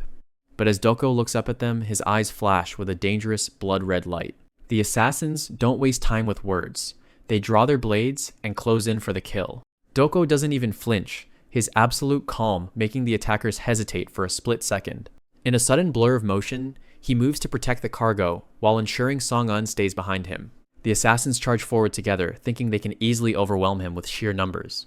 They quickly realize their mistake, as Doko starts tearing through their formation like a whirlwind. Even with his crate still nearby, he manages to keep track of every single attacker circling them. One of the killers tries to find an opening, but he can't escape Doko's predatory gaze for long. Song-eun is left clutching his small delivery axe and some spare rope, wondering if he can even help. He steels his resolve, knowing he can't just stand there while Doko does all the heavy lifting. Doko takes the rope and ties it to the axe, quickly creating a lethal improvised flail. He looks absolutely lethal now, and the assassins finally start to realize what they've stepped into. Standing his ground, Doko waits for the next wave of attackers to make their final move. An assassin leaps forward with his sword raised, but he's already lost the fight before it even began. Doko swings the axe rope with terrifying precision, the weapon whistling through the mountain air. He uses the momentum to strike from angles that no normal swordsman could ever expect. The improvised weapon smashes through their defense, the force of the blow echoing through the woods. It's not even a fight anymore. It's a complete and utter slaughter, as Doko dismantles the entire group. He loops the rope around one assassin's neck, pulling him in for a devastating finish. The man's eyes bulge in shock, his life flashing before him as the rope suddenly tightens. With a final, violent yank, Doko sends the last of the attackers crashing into the dirt. He stands over the fallen men with a cold smirk, making sure Song-eun knows the threat is officially over. 3 masked attackers dive from the trees, blades drawn. Doko stands calm as a systematic ambush closes in. One assassin goes for a low strike, but he's already a step ahead. Doko creates some space, swinging a rope to keep the swords at a distance. He follows up with a heavy axe swing, catching one of them in mid-air. Song-eun is hiding behind a tree, watching the whole thing with wide eyes. One of the guys manages to grab a porter, holding a sword to the man's throat. Doko doesn't hesitate, bringing his axe down on the attacker immediately. The fight ends as quickly as it started, and Doko looks down at the leader. The dying man just gives him a grim, bloody smile. He refuses to talk, taking his secrets to the afterlife. Doko realizes he won't be getting any answers out of this group. Song-eun runs over, gasping for air and clearly shaken by the violence. He looks at the bodies, then back at Doko like he's seeing a ghost. The kid is totally starstruck by the martial arts he just witnessed. Doko just cleans his axe and tells him to keep his mouth shut. He inspects the attacker's hand, looking for some kind of sect mark. Song-eun just nods, still trying to process what just happened. Doko warns him again that nobody else can know about his skills. They continue their trek, moving deep into the mountains. Doko thinks back to the battle, where he moved with surgical precision. He stops to help the struggling trainee over some jagged rocks. His mind flashes to another strike that took out multiple targets at once. Song-eun wipes his face, looking exhausted and terrified by the whole mission. Doko keeps a neutral face, but he's staying alert for more trouble. A sudden noise in the underbrush makes them both stop in their tracks. An old woman is sitting on the ground, looking distressed. Song-eun rushes over to help her, while Doko keeps his guard up. She claims she sprained her ankle while she was out gathering herbs. She points up the path, telling them there's a new inn nearby. Song-eun doesn't even hesitate and offers her a ride on his back. She smiles warmly, thanking him for being such a good kid. The trainee is all smiles, happy to be helping someone out. Doko notices the herbs in her basket are actually hallucinogens. He follows them silently, carrying his own load with ease. The old woman seems a bit too comfortable as she clings to Song-eun. Doko senses a heavy, dark energy coming from the direction they're heading. They reach a large, dark building. just as the sun goes down. Two other porters are already standing at the gate, looking hesitant. They remember the warnings from Somi's manual about mysterious inns. One of them looks up as the front doors slowly start to open. A stunning woman in red steps out, and Doko immediately knows this is a trap. The woman at the door looks peaceful, but the red light behind her is a bad sign. The porters are sweating buckets, clearly feeling the pressure of her gaze. She gives them a thin smile that doesn't reach her eyes. Song-eun is still lugging the old lady around, and the poor guy looks like he's about to collapse. The other porters just bow and head inside, completely oblivious to the danger. The old woman gestures to the dining area, which looks way too normal for comfort. Doko pulls the kid aside, telling him it's time to keep moving. While everyone else rests, Doko sits by the fire to focus his energy. He knows something is up, especially after seeing those suspicious green herbs in the woman's basket. He stays on high alert, scanning the dark corners of the room. Outside, a thick purple fog starts to settle over the entire building. Sensing a threat, Doko grabs his gear and leaps into action. He checks the storage area, where the porters' crates are stacked. Crouching in the brush, he keeps an eye on the perimeter of the inn. The whole building is now practically drowning in a sinister dark aura. Doko drops into a low stance, ready for whoever's coming. He peers through the door as the dark energy starts pouring into the hallway. A massive wave of yin energy rises up, and he realizes he's dealing with a monster. The woman drops the act, her expression turning predatory as she faces him. Doko glares back, not intimidated by the dark power swirling around him. The Poison Cliff Witch steps forward, the room vibrating with her demonic pressure. She gives the old lady a cold look before turning her attention to the main event. She wonders where the scrawny trainee went, probably wanting a quick snack. Purple flames erupt from her palm as she prepares to end things. She's enjoying this way too much, clearly savoring the hunt. She lunges across the room in a blur of purple light. Doko blocks a heavy strike, the impact shaking the floorboards beneath him. She easily weaves through his axe swing, laughing at his efforts. A powerful kick connects, sending him sliding back across the tiles. She stands her ground, taunting him while he readies his rope axe again. Doko just grins, finally getting a chance to cut loose against a real opponent. Her eyes glow with a hungry light as she focuses her power for another strike. Another clash sends sparks flying, both of them moving faster than the eye can follow. She swipes at him with her claws, missing by mere inches. They're a blur of motion, tearing up the room as they trade blows. Doko grits his teeth, taking a shallow cut to the cheek during the exchange. She unleashes a massive wave of energy, forcing him to keep his distance. He's starting to feel the strain, his red eye burning as he pushes his limits. She's like a shadow, dashing past him before he can even blink. He whips his axe around, trying to catch her with a desperate wide swing. The blade smashes into a pillar as she effortlessly dodges the hit. Before he can recover, she's already behind Song-eun, ready to drain the life out of him. The witch digs her claws in, certain she's about to have a feast on the boy's life force. Doko shouts out in alarm, unable to bridge the gap in time. She starts her soul-draining technique, but something immediately feels very wrong. Instead of energy flowing into her, she's met with a sudden, violent rejection. Song-eun's unique constitution acts like a poison to her demonic art, backfiring instantly. Doko watches in shock as the witch is physically repelled by the trainee's pure energy. She's in total agony, her body withering as her own power turns against her. Sensing his chance, Doko closes the distance before she can recover. He channels his strength into a final, blinding strike to end the fight. The Poison Cliff Witch screams as the energy tears through her weakened defenses. Her form begins to shrivel and collapse, unable to withstand the pressure. With one last explosion of light, the demonic threat is finally extinguished. The witch is left as nothing more than a withered husk on the forest floor. Doko checks on Song-eun, who's a bit shaky, but otherwise unharmed. He lets out a sigh of relief, surprised that the kid's weird luck saved them both. Song-eun stares at his hands, feeling a strange, new warmth spreading through his body. He realizes that the backfire actually gave his internal energy a massive boost.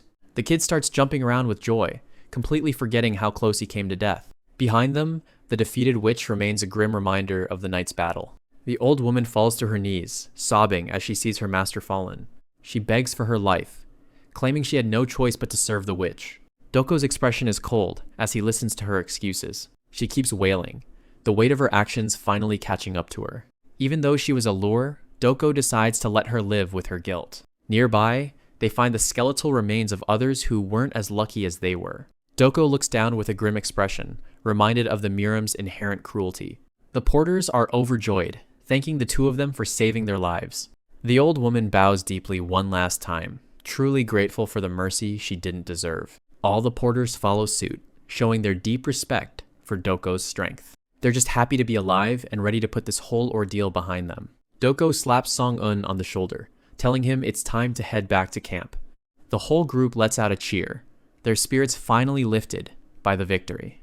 They set off together, leaving the haunted inn and its shadows behind for good. Back at the camp, Wang Somi is already waving excitedly as she sees them approaching. She immediately notices the small cut on Doko's cheek and starts to worry.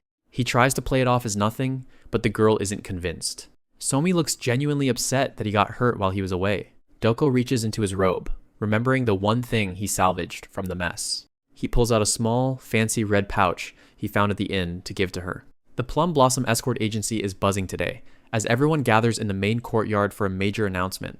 Master Jang Ho stands at the front, ready to officially reward the standout performers from the recent training incident. The porters erupt into cheers, surrounding Doko to offer their congratulations. Doko looks genuinely baffled by all the sudden positive attention. The rest of the crew is just happy to have such a powerhouse on their side now. Jang Ho watches the celebration with a look of quiet satisfaction. He knows these rewards are well earned, but the real work is just beginning. While the men celebrate, Wang Somi heads into town lugging a massive bundle on her back. She marches straight up to the local government office like she owns the place. The guards and officials just see a little kid and figure she's lost, but she's not here to play. Somi demands to file a formal report, shouting for attention until she gets it.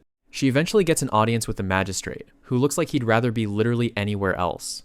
The official leans over his desk, ready to laugh off whatever childish story she's brought him. Somi starts laying out the cold, hard facts of the Dragon Spring sect's illegal activities. His smirk starts to fade as he realizes she actually knows what she's talking about. The men in the room are caught completely off guard by her precise legal knowledge. They're even more shocked when she starts pulling out actual evidence from her bag. She slams down a heavy money pouch and a ledger full of detailed testimonies. To top it off, she reveals a perfectly drawn tactical map of the attack site.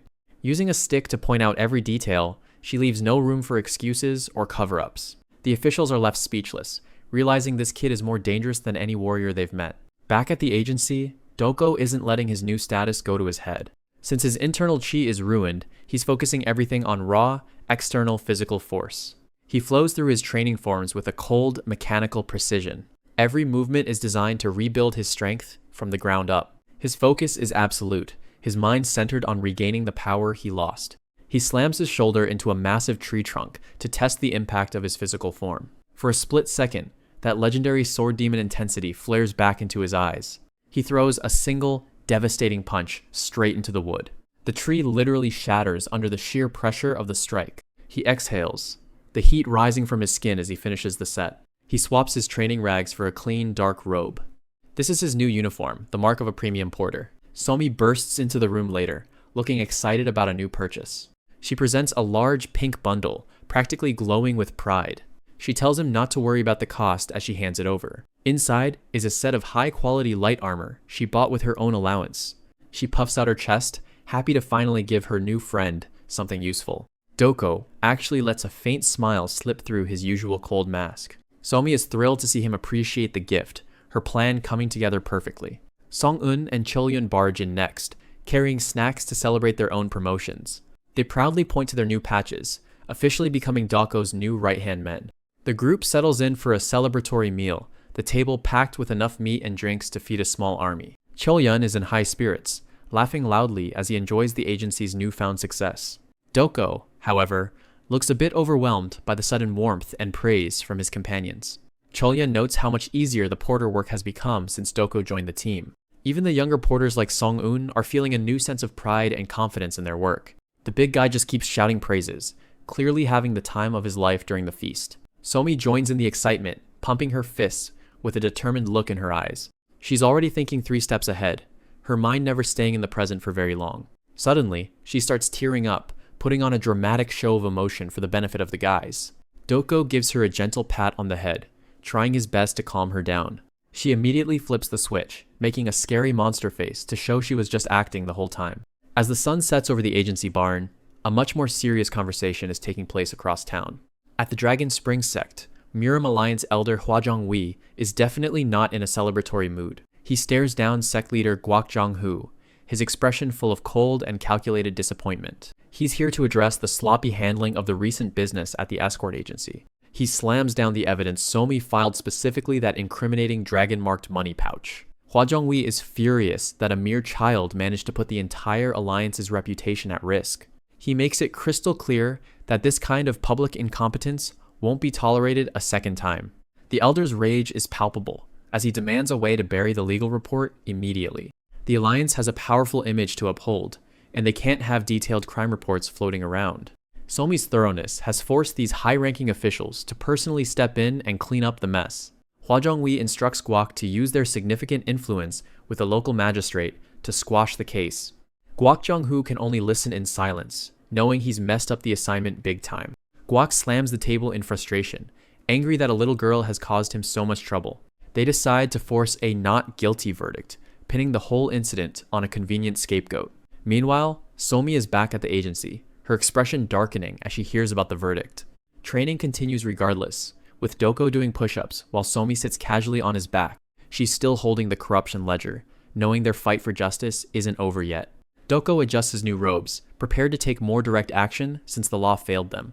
They head into town under a gray sky, keeping a low profile as they observe the local officials. They quickly spot Vice Commander Bang Sang and his guards patrolling the busy streets. Tucking themselves behind a stone wall, Doko and Somi keep a close eye on the officials' movements. Their attention is caught by a local commoner who is shouting desperately for help. The guards immediately surround the man, pinning him down without a shred of mercy. Bang Sang looks down at the poor guy with a face full of arrogant and cruel disdain. The man's face is twisted in terror as he realizes just how much trouble he's in. A brutal punch connects right to the gut, doubling the helpless man over in pain. He collapses to the hard ground, completely defenseless against the official's cruelty. Bang Sang moves to finish him off, but a small figure suddenly steps out to interrupt. Somi steps out from the shadows, her voice ringing out as she boldly confronts the vice commander. Bang Sang is stunned that anyone, let alone a child, would dare to stand up to him in public. She plants herself firmly in front of the victim, refusing to let the corruption go unchallenged any longer. Bang Sang is taken aback, his eyes widening as he realizes this little girl is actually talking back to him. He looks around in disbelief, wondering if the gathered crowd is seeing this same act of defiance. Doko stands close by, his silent, powerful presence serving as a warning to the corrupt official. Somi doesn't back down for a second, her expression dead serious as she stares the commander in the eye. She's made up her mind. If the law won't bring justice to people like Bang Sang, she'll just have to do it herself. Back at the agency, Song-un shows off his new skills, swinging a small axe attached to a sturdy rope. Dako and Somi watch the demonstration, impressed by the speed and precision of the young teen porter. Song-un explains that he's been practicing with this tool specifically for difficult terrain and high climb deliveries. He scratches his head and laughs, clearly proud of the progress he's made since getting his new promotion. Somi walks up to him, looking tiny next to the lanky teen as she carefully examines his custom gear. She gives him a double thumbs up, signaling that he's exactly the person they need for their next job. Song-un looks surprised, not expecting to be recruited by the agency's two most formidable members.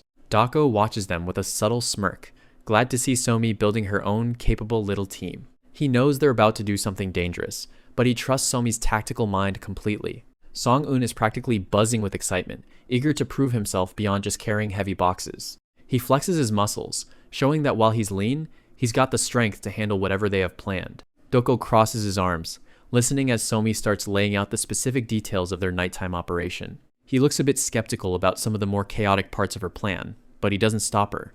With the details set, Somi celebrates by jumping right back onto Doko's shoulders for a ride. She points toward the town like a little general, ready to lead her troops into the heat of the fray.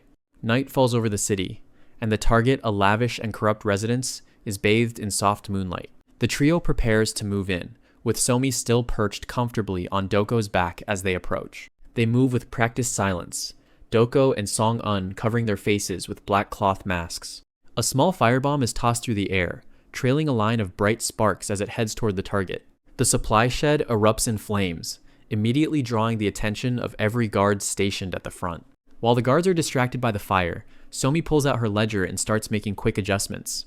She's meticulously tracking every movement, her brush flying across the map to guide them through the compound. The chaos grows as the fire spreads, lighting up the night sky and sending the guards into a total panic. Somi holds up her master plan, looking like she's in her absolute element amidst all the commotion.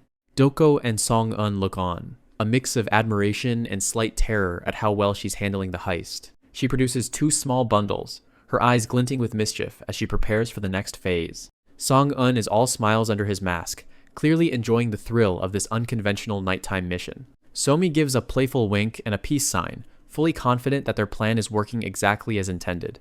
They reach the inner courtyard, their masks helping them blend into the shadows as they approach the main hall. Doko gives Somi a quick nod, acknowledging that they've successfully breached the compound's perimeter. Both men pull up their masks, focus returning to their eyes as they prepare for potential combat. They split up to cover more ground, moving through the large compound like ghosts in the dark. From above, the layout of the residence is clear, and the trio moves according to Somi's precise map. Song-eun reaches for his rope axe, ready to deal with any guards that might try to block their path. He begins to swing the weighted rope, creating a low humming sound as it spins through the night air. With a sudden flick of his wrist, he sends the tool flying, using the rope to snatch a guard's weapon. The guards scramble to react, but they're completely outmatched by the trio's speed and perfect coordination. Song-eun leaps into action, swinging his rope axe with a fierce shout as he engages the compound security guards. The heavy wooden end of the tool slams into a guard's face, sending him reeling backward with a painful grunt. Behind his mask, Song-eun is wide-eyed and sweating, his heart racing as he experiences the intensity of a real fight. While the distraction outside reaches its peak, a dark figure scales the walls and slips into the main building undetected. Inside the private study, Doko begins rifling through the bookshelves, searching for the evidence Somi needs. Suddenly, his senses tingle, and he spins around just as a projectile whistles dangerously past his head. Bang Sang emerges from the shadows with a wicked grin, his hand glowing with energy as he strikes at the intruder. Doko stands his ground, his eyes cold and focused, as he prepares to face the corrupt official in a direct confrontation. Bang Sang starts screaming, pointing a shaky finger at the intruder. Doko just stares him down from behind his mask, completely unfazed by the noise. Realizing words aren't working, the official desperately draws his sword. He swings, but Doko is already moving, closing the distance in a blur. Red eyes glare through the mask with cold, killing intent. A heavy strike lands right in Bang Sang's gut, doubling him over instantly. Doko doesn't let up, slamming the man to the floor and pinning his head down with a boot. He looks down at the official like he's looking at garbage. He puts his full weight into it, grinding the corrupt man's face into the floorboards.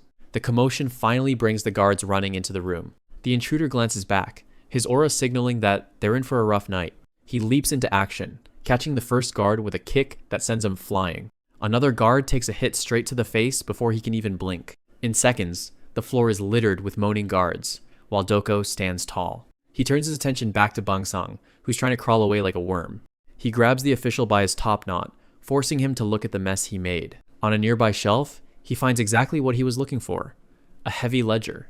Doko flips it open, scanning the pages for proof of the man's crimes. Bang Sang watches, his face bruised, and his confidence completely shattered. There it is clear records of ties to the Dragon Spring sect. The sight of it brings back memories of the innocent lives ruined by this corruption. He slams the book shut, having seen more than enough. Bang Sang starts blubbering, trying to beg for a mercy he never gave others. Doko isn't interested in excuses and tosses him aside like a rag doll. A solid kick to the ribs sends the official sliding across the floor. Bang Sang groans as his head bounces off the hard wood. Doko looms over him, looking every bit the executioner. He pours oil over the man's head, making sure he understands what's coming next. He drops a lit scrap of paper, and the flame catches instantly. Fire begins to swallow the room as the intruder walks away into the shadows. He stops at a stack of books, noticing something that wasn't just a record of bribes. It's a cultivation manual for the 3 talents divine method. He tucks it away, deciding this will be put to much better use elsewhere. Outside, the battle is still raging as more guards try to swarm the estate. Song-eun is holding his own, parrying blades with surprising speed. He swings his axe on a chain, catching a guard's leg and yanking him off balance.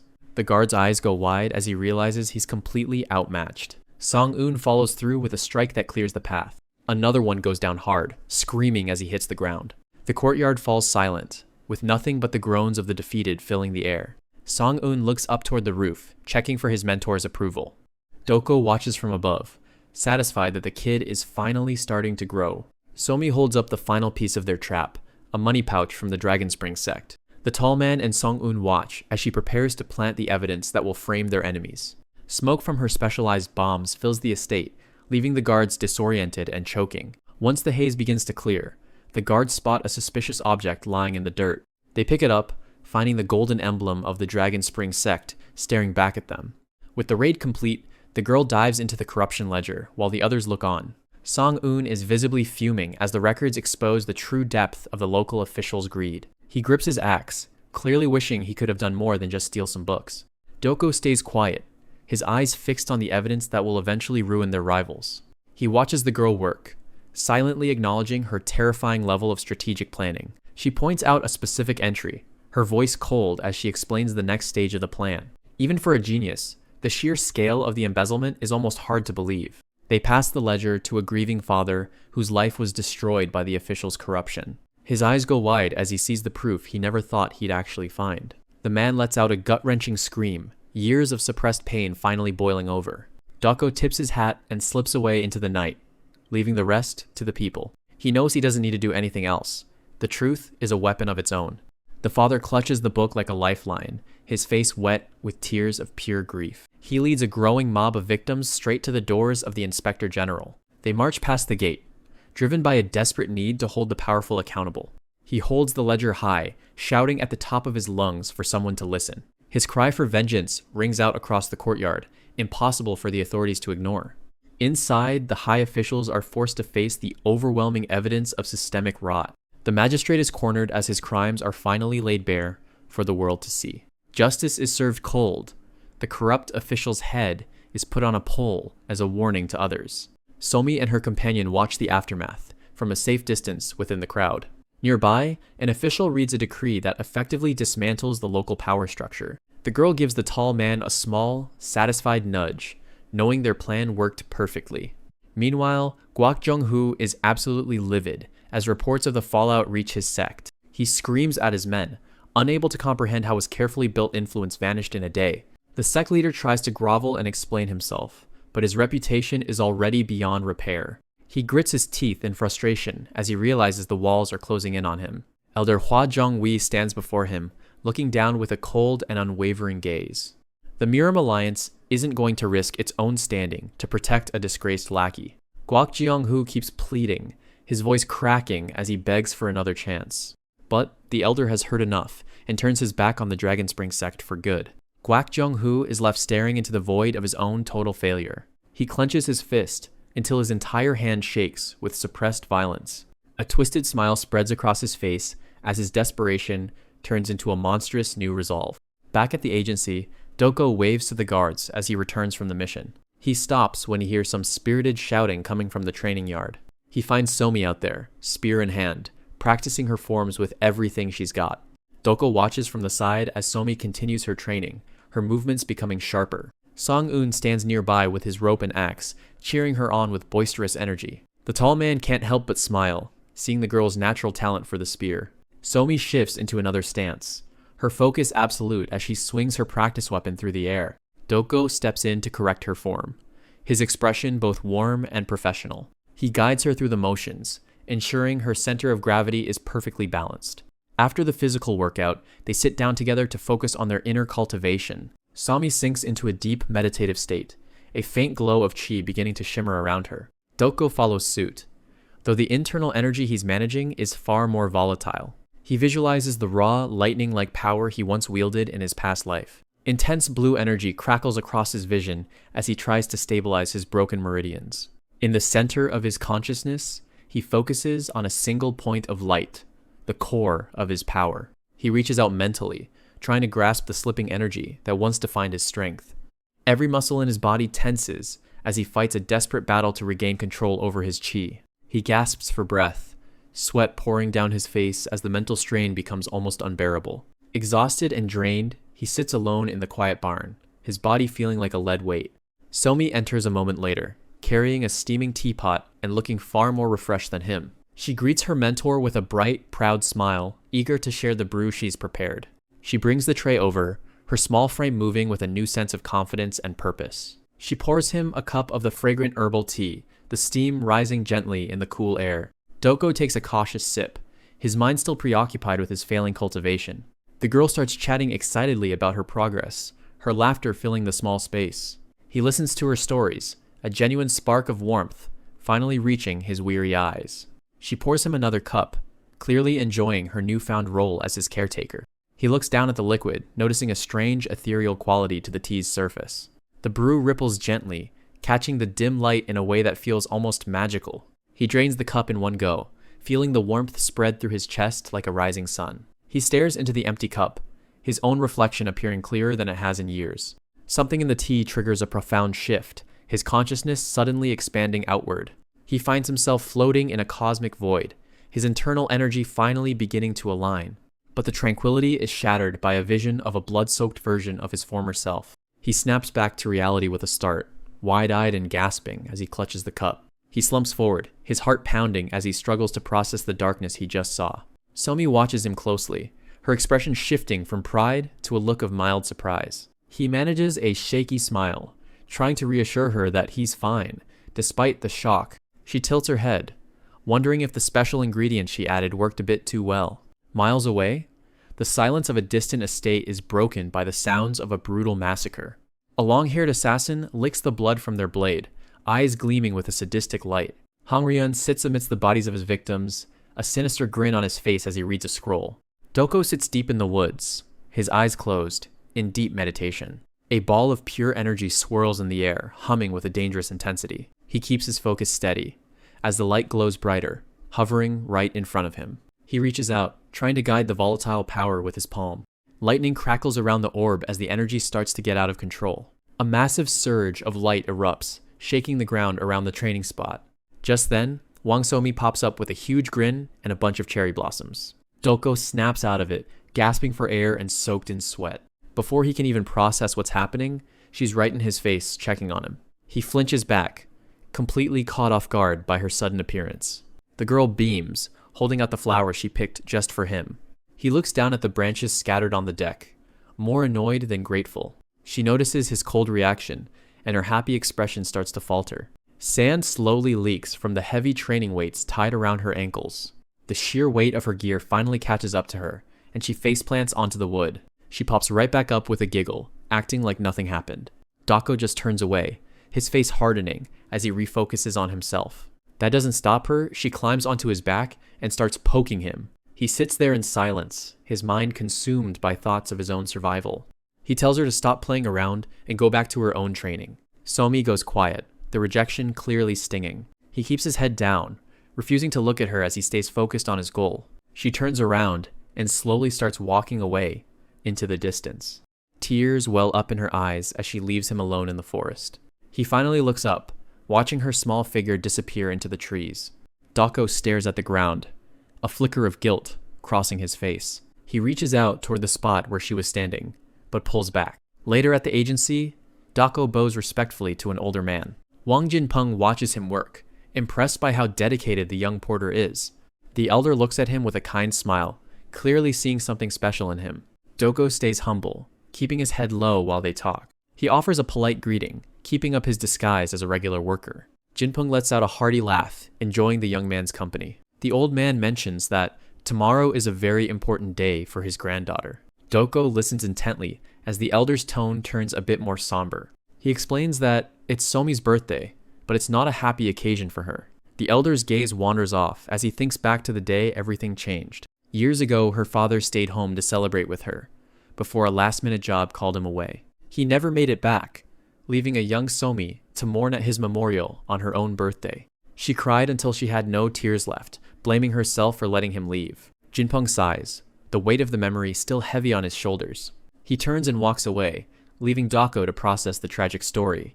Dako wanders through the bustling market, his mind heavy with regret. He lets out a deep sigh, still feeling bad about how he treated Somi earlier. He remembers her happy face and decides he needs to find a proper apology gift. He walks past the stalls, scanning the goods for something she might actually like. He stops in front of a weapon shop, his eyes lingering on the rows of sharpened blades. He imagines the little girl swinging a sword around with a big smile, but quickly shakes the thought. A giant mace doesn't seem like the right choice either. That would just be asking for trouble. He realizes he's thinking like a warrior, instead of considering what a 10-year-old girl would want. He turns his attention to a stall filled with colorful hair accessories and jewelry. A delicate cherry blossom hairpin catches his eye, reminding him of the flowers she brought him. He buys a pair from the vendor, hoping this small gesture will make up for his coldness. He looks at the pins in his hand, already picturing how Somi will react to them. A rare smile touches his lips, satisfied that he finally found the perfect gift. The sun sets as he begins his trek back to the agency, feeling a lot lighter than before. Suddenly, a blur of motion cuts through the air. An assassin lunges at him from the shadows. Dako reacts instantly, shifting his weight to avoid the lethal strike. A powerful kick slams into the ground where he was standing just a second ago. He narrows his eyes, his relaxed mood vanishing as he focuses on his new opponent. The attacker lands and shoots him a cocky smirk, clearly enjoying the ambush. Without a word, the man charges again, his movements fast and precise. The air crackles with tension as Doko blocks a flurry of high-speed strikes. The killer seems confident, thinking he has the upper hand against a lowly porter. He throws a heavy kick, but Doko meets it with a solid block, barely moving an inch. He keeps his guard up, analyzing the attacker's style with a cold, calculating gaze. Seeing his opening, the assassin tries to reset, but Doko isn't about to let him. He unleashes a sudden burst of energy, the pressure of his technique forcing the man back. He catches the man's wrist in a grip of iron, stopping his momentum dead. His eyes flare with a terrifying red light as his patience finally runs out. A barrage of brutal strikes connects, each one landing with sickening force. He slams the assassin back, his hands locked around the man's throat as blood splatters. The killer's face is a mask of pain and shock as he realizes he's completely outclassed. Dako tightens his grip, demanding to know who sent him and where the others are. He leaves the man broken on the ground and sprints toward the agency with a sinking feeling. He bursts into the courtyard and finds the place in total shambles. Song-un is there, his face streaked with tears as he struggles to get his words out. The boy is hysterical, the weight of whatever happened clearly breaking him. Doko moves past him to check on the guards lying motionless on the floor. Song-un can barely breathe, his voice cracking as he tells the story of the attack. He examines the wounds of the fallen men, realizing this wasn't just some random bandit raid. The boy shouts through his tears, explaining that Somi was taken while they were out training. A chilling silence falls over Doko as the reality of the situation sinks in. Without a word of comfort, he turns and bolts out the gate, his only goal to get her back. Dako follows the trail of blood into the woods, his heart pounding in his chest. He drops to one knee, staring at the fresh stains on the dirt with a look of pure horror. His mind conjures a vision of Somi, small and defenseless, hiding behind a rock in terror. He scans the ground and notices a set of heavy footprints leading away from the scene. A haunting image of a man in red carrying the unconscious girl away flashes through his mind. He reaches out and picks up a small, familiar object from the dust. It's a piece of the steamed bun she was eating earlier, now crushed and discarded. The thought of her being dragged away like a prize makes his blood boil with rage. He doesn't waste another second, throwing himself into a sprint as he follows the tracks. Every muscle in his body is tense, his face twisted into a mask of cold, lethal determination. Deep within the enemy's camp, Hongryun sits on his makeshift throne, watching over his captive. Somi is bound with thick ropes, her tiny frame shaking as she sobs uncontrollably. Hongryun leans forward, a sadistic smirk playing on his lips as he enjoys her misery. He points a mocking finger at her, clearly relishing the power he has over a helpless child. He settles back into his chair, looking utterly bored by the magnitude of his own cruelty. Beside him, the Bloodsnake advisor watches the exchange with a cold, calculating gaze. Suddenly, the advisor lets out a choked gasp, clutching his throat in sudden, sharp pain. He stumbles back, his face turning pale as he struggles to draw a single breath. The man gasps for air, his hands clawing at his neck while he tries to understand what's happening. Hongryun doesn't even move to help, simply watching his subordinate suffer with a dark grin. He laughs at the advisor's pathetic display, finding the entire situation amusing. Somi stares at the ground, her spirit nearly broken by the nightmare she's trapped in. The two men share a hearty laugh, their voices echoing through the grim camp. She looks up through tear-filled eyes, her face a portrait of pure, unadulterated despair. Hongryun grabs her by the shoulder, hoisting her up like a trophy as he continues to mock her. Outside, the sound of steel clashing fills the air as his men continue their brutal training. The warriors fight with a savage efficiency, showing no mercy even to their own comrades. The ground nearby is littered with the bodies of the agency's guards, a testament to the massacre. Doko's eyes skip over the fallen men, his stomach churning at the sight of the slaughter. He moves past the corpses, his focus entirely on the building where he knows she is being held. Hong Ryun's grin widens as he senses a new presence approaching his territory. He keeps a firm grip on the girl, using her as a shield while he waits for his challenger. Doko finally reaches the heart of the camp, his presence radiating a murderous intent. The villain laughs even louder, taunting him with the sight of the terrified child in his hands. His warriors close ranks, creating a wall of steel between the porter and their leader. Doko stands his ground, his breath coming in ragged gasps as he glares at his enemy. Hong Ryun remains seated, looking down at the intruder with complete and total arrogance. He strokes his chin, wondering how much entertainment this hero will provide before he dies. Somi spots him through her tears, her voice a small, broken plea for him to save her. She thinks back to just a few hours ago, when she was safely praying at the family shrine. The memory only makes her current reality more unbearable, and she screams out in agony. Driven by a desperate need to reach her, Doko slams his hands against the heavy wooden gate. Inside the camp, Hong Ryun and the Blood Snake advisor continue their cruel laughter, relishing the porter's frustration. With a sudden, violent flick of his wrist, Hong Ryun sends a sword spinning through the air like a deadly projectile. The blade streaks toward Doko, who barely manages to pull back as the weapon whistles dangerously past his face. He reaches out in a blur of motion, his fingers closing tightly around the hilt of the flying sword with a resounding thud. Doko stands firm, the massive blade now in his hand, as he prepares to unleash his long-suppressed power against them. Memories of Somi's laughter are the only thing keeping him grounded right now. Doko lets out a pained roar, the pressure of his suppressed power reaching its breaking point. He grips the hilt of his sword so hard, his hand starts to shake. Somi is huddled on the ground, sobbing, as she stares at the thugs surrounding her. He stares at the ground, his face shadowed, as he prepares to do the one thing he promised he wouldn't. He explodes forward, the ground cracking beneath his feet as he launches into the crowd. He ducks under a wild swing, his movements sharp and calculated despite his exhaustion. He carves through the front line, leaving a trail of fallen thugs in his wake. Up on the balcony, the advisor starts to panic, sensing that something is very wrong. He plunges his blade into another attacker, his speed leaving the others confused. The Blood Snake advisor is visibly shaken, but Hong Ryun just watches with a twisted smirk. The chief starts to laugh, fully expecting Doko to drop dead from exhaustion any second now. He leans in close, mocking the boy's desperate struggle to play the hero. Doko is barely hanging on, his lungs burning with every ragged breath. Hong Ryun crosses his arms, satisfied that his overwhelming numbers are doing their job. Seeing Somi's tears is the final straw. He can't hold back the demon inside anymore. He slams a fist into a guard's face, the impact nearly shattering the man's jaw. He follows up with a lethal sweep of his blade, clearing out everyone in his path. He leaps into the air, descending on the next group of fighters like a hawk. He spins through the crowd, his sword becoming a blur of steel and blood. The advisor's eyes widen in terror as he finally recognizes the lethal precision of those strikes. A sinister red light ignites in Dako's eye, marking the return of the Red Lotus Demon Sword.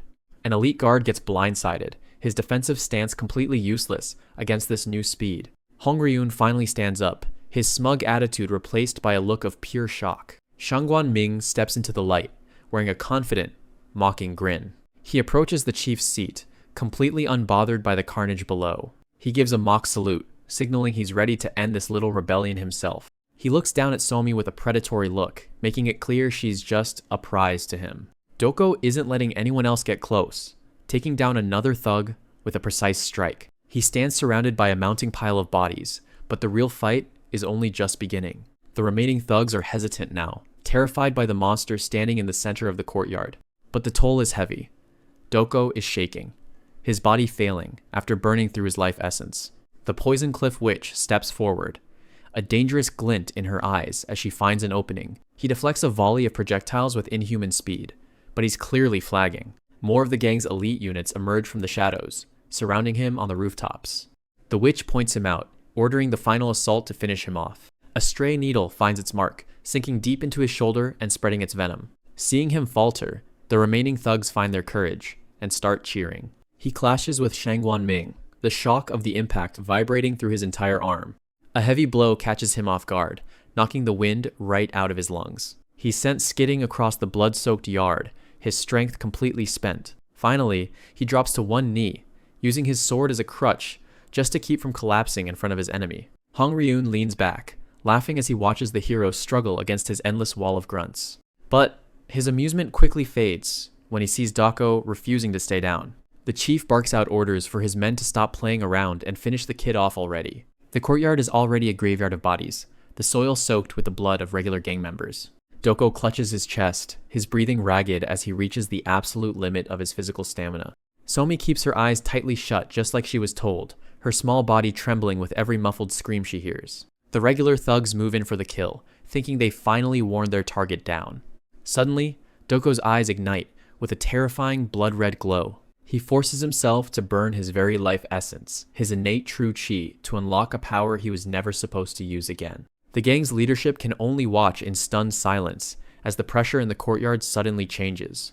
An explosion of purple energy erupts from him, blowing back everyone who tried to get close. He grips his sword hilt, the weapon itself vibrating with the sheer intensity of his awakened power. With his former strength temporarily returned, he looks like a completely different person. A massive purple shockwave tears through the air, leveling everything in its path. He locks eyes with his next victims, his gaze as cold and lethal as the blade he carries. The advisor starts screaming for everyone to get back, his instincts telling him they're in serious danger. Even the battle-hardened elites are frozen in place by the sudden, suffocating aura. Hong-ryun clenches his fists, his arrogant smirk replaced by a look of genuine concern. One of the elite fighters tries to mount a defense, but his sword is snapped like a twig. Up close, Doko's eyes look like those of a demon rather than a man. Somi remains tied up just a few feet away, oblivious to the fact that her protector has just unleashed hell. He moves with supernatural speed, his blade carving purple arcs through the dense crowd of fighters. The gang's elites are being dismantled like common street thugs, their bodies sent flying into the dirt. The advisor's face goes pale as he recognizes the devastating, fluid style of the legendary Red Lotus demon sword. Doko walks forward through the chaos, a literal reaper in a sea of red. Hong-ryun tries to play it cool, but the sweat on his brow says otherwise. A single swing of the boy's sword sends another wave of purple energy crashing into the reinforcements. The chief shouts at his men to stop running, but even his authority can't compete with the fear they're feeling. Doko doesn't say a word, his expression fixed in a mask of lethal focus. He slides low under a desperate strike, his counter already in motion before his enemy can even blink. He channels his aura for a soaring lightning strike, the air around him crackling with power. A pillar of purple light incinerates anyone standing in its path, splitting the courtyard in two. He doesn't slow down for a second, transitioning immediately into his next form. He meets the elite leader's sword head-on, the force of the collision shaking the ground beneath them. He follows up with a horizontal slash that leaves a massive glowing scar in the stone floor. Every movement is a masterpiece of destruction, honed by years of being the world's most hunted man. The Poison Cliff Witch tries to retreat, her eyes wide with the realization that she's next. Multiple fighters are cut down in a single heartbeat, their cries cut short by the absolute precision of his blade. The remaining members of the Bloodsnake gang can only watch their untouchable leaders fall one by one. Pure terror finally takes hold, and the survivors start trampling over each other to get away from the gate. Doko spins through the fleeing crowd, his blade a blur of purple and steel. He's a hurricane of vengeance, and he won't stop until the man who touched Somi is the only one left standing. The courtyard has become a field of slaughter, littered with the bodies of those foolish enough to stand in his way. Despite the overwhelming power he's displaying, the toll of burning his life force is visible in Doko's every ragged breath. Hong-ryun watches with a twisted sense of glee, finally seeing a worthy opponent in the boy he once mocked. The two masters finally collide, their weapons screaming as they meet in a chaotic blur of motion. Sparks fly into the night air as their blades trade dozens of blows in a matter of seconds. Up close, the contrast is terrifying, the boy's demonic red gaze meeting the chief's bloodthirsty stare.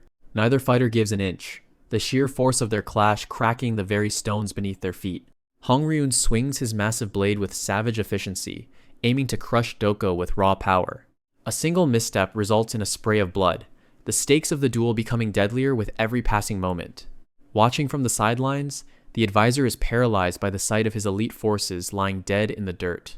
He trembles as he realizes that even their superior numbers might not be enough to stop this monster. The entire base has fallen silent, the only sound left being the heavy footsteps of death walking among them.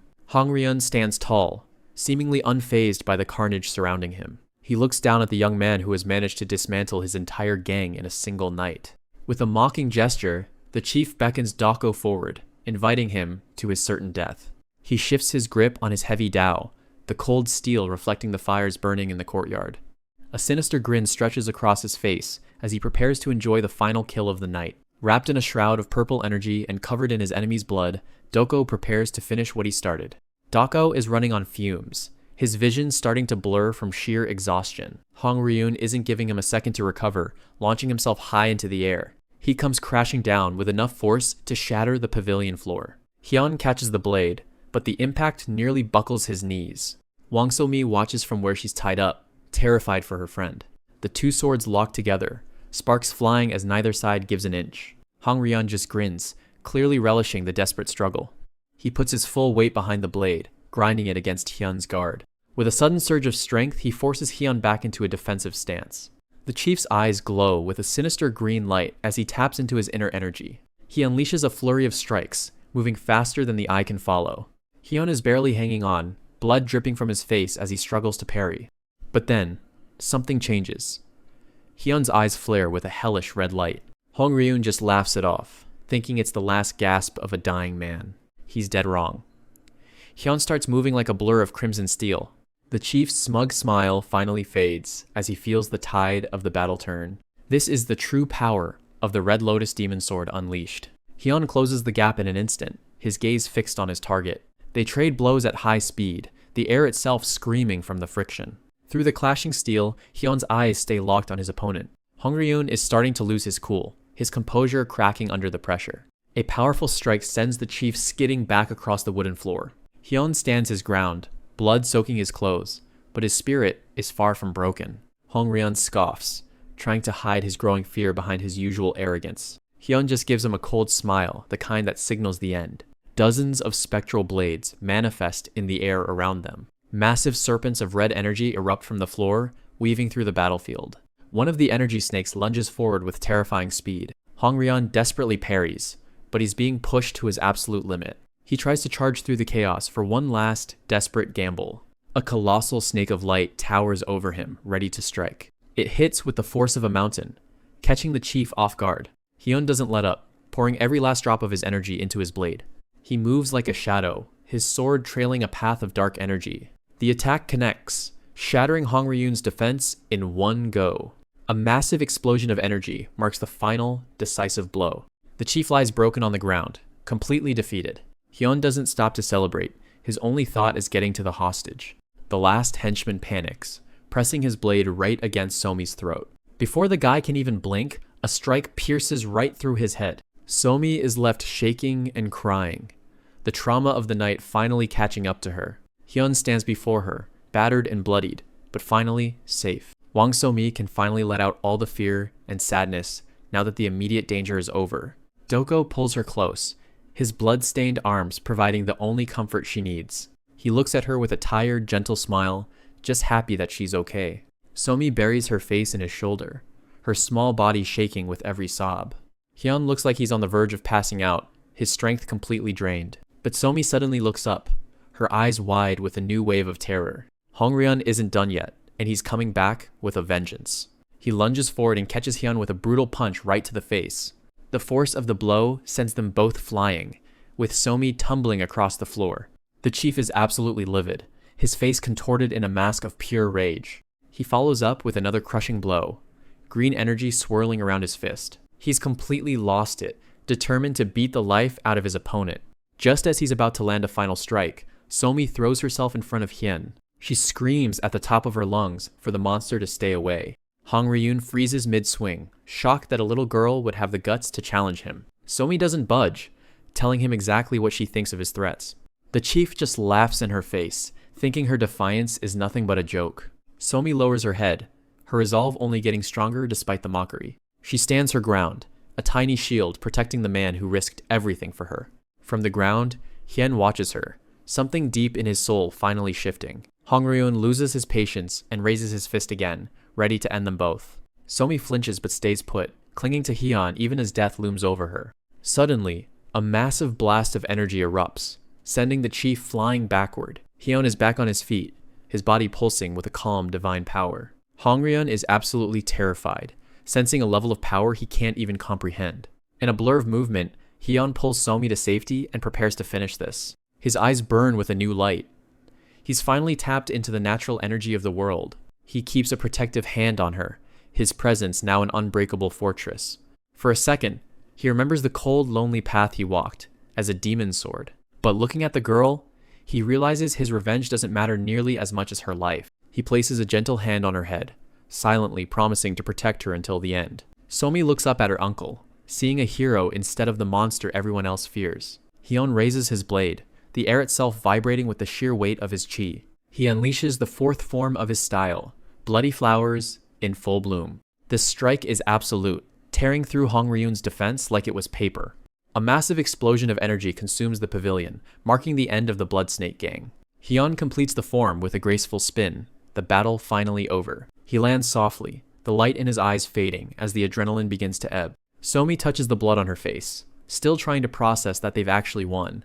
Hyun stands tall for one last moment of victory before his body gives out completely. He collapses onto the ground, and Somi immediately starts dragging him toward the exit. She grunts and cries as she pulls his heavy body, promising to be the best kid ever if he just wakes up. Wang Somi grunts with effort, her small frame straining to move Doko's heavy, unconscious body. Deep within the darkness of his mind, Hyun feels a strange, profound emptiness where his internal chi once resided. He looks at his own spectral hands, sensing the weight of his broken meridians and the life he nearly lost. His eyes, usually filled with the shadow of death, now hold a flicker of a new, quiet realization. He reaches out to the world around him, no longer trying to force his power, but simply opening himself up to nature.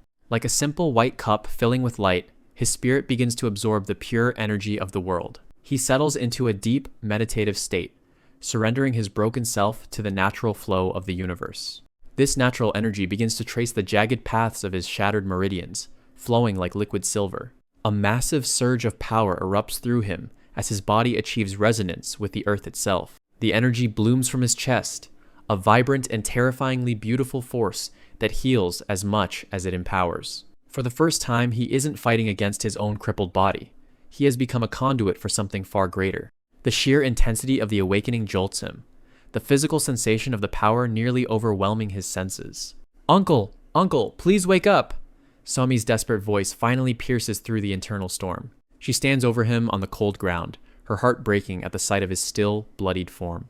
Slowly, Hyun's eyes flutter open, and a weak but genuine smile touches his battered face. He looks up at the little girl, his expression holding a peace that has eluded him for years. Somi breaks down into fresh tears of relief, wiping her eyes as the fear of losing him finally begins to fade. With trembling fingers, he reaches into his robes to reveal a small, delicate flower hairpin he'd been keeping safe. Despite his exhaustion, he offers her the gift with a soft smile, proving that he kept his promise for her birthday. Dako pulls out a small gift, looking a bit awkward.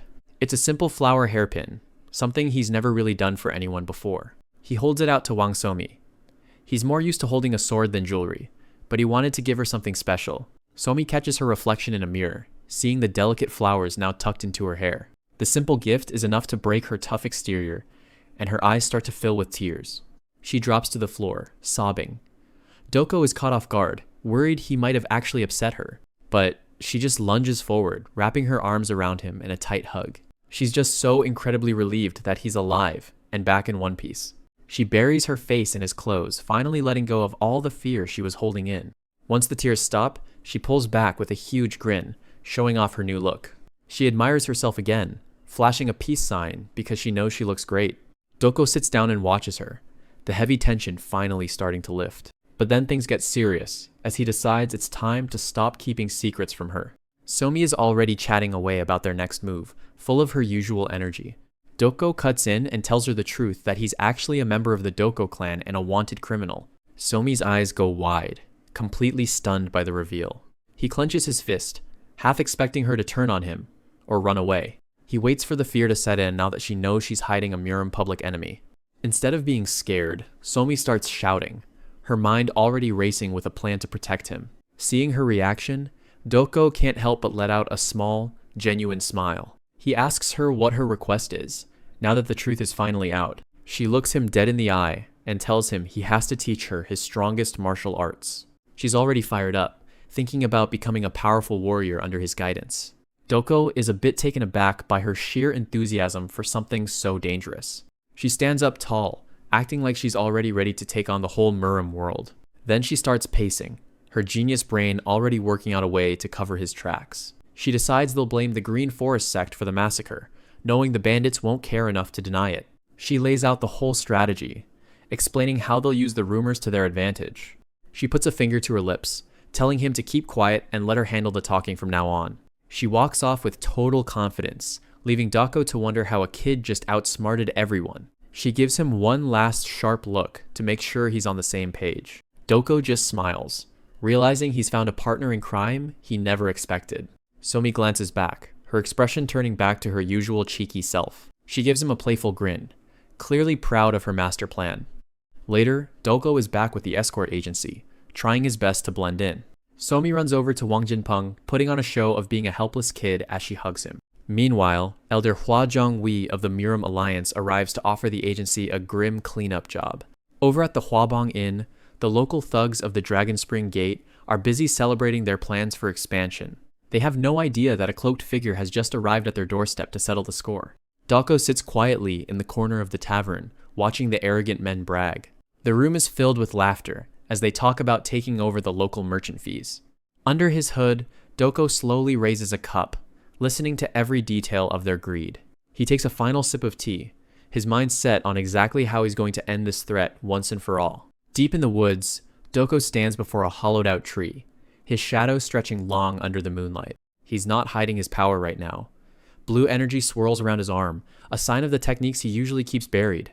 With a sudden burst of speed, he's practically a blur, his cloak fluttering as he tests his movements. His eyes glow a piercing red as the blue flames intensify. He's making sure he's at his absolute peak before the real work begins. Meanwhile, back at the Plum Blossom Escort Agency, Wang Jinpeng is stuck in a meeting he'd rather not be having. Elder Hua Zhongwei of the Murim Alliance is there, joined by his attendants, looking as formal and stiff as ever. They're gathered around a large table, and the atmosphere in the room is thick with tension. Jinpeng sits there, arms crossed, listening to the elder's proposal. He knows whatever is coming next isn't going to be pleasant. Hua Zhongwei wastes no time getting to the point.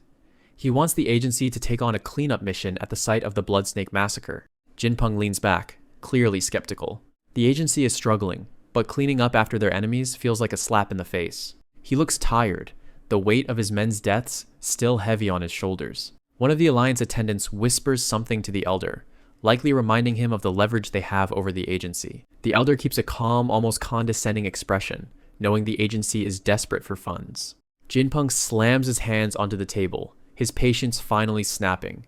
He's an escort, not a janitor for the dead. The sudden outburst catches the elder off guard, but he doesn't flinch. He just lets the silence hang in the air. Jinpeng stands up, looming over the table. The financial struggle is real, but his pride is still worth something to him. You can see the conflict in his eyes. He hates the idea, but he knows his men's families need the support. Across from him, Hua Zhongwei remains unmoved, simply waiting for the inevitable surrender. They stay locked in that standoff for a long moment, neither side wanting to give an inch. The elder starts explaining the lucrative nature of the contract again, dangling the money like bait. Jingyu watches from the side, knowing they don't really have a choice if they want to survive. Jingyu looks at his boss with a grim expression.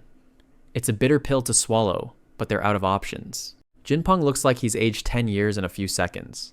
His hand starts to tremble on the table, not from fear, but from the sheer frustration of being cornered. He finally lets out a heavy sigh, the fight leaving him as he realizes he has to accept.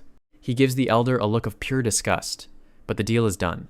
Cut to the Bloodsnake stronghold, where Doko is already hard at work, disguised as a simple porter. He keeps his head down and his sharp eyes hidden, blending into the rest of the cleanup crew. The rest of the men are busy hauling away the bodies of the gang members, all tied up in heavy sacks. Hua Zhongwei and his men are there too, making sure every trace of the massacre is wiped clean. While the men haul bags, Somi is busy in the makeshift kitchen, stirring a massive pot of stew for the workers.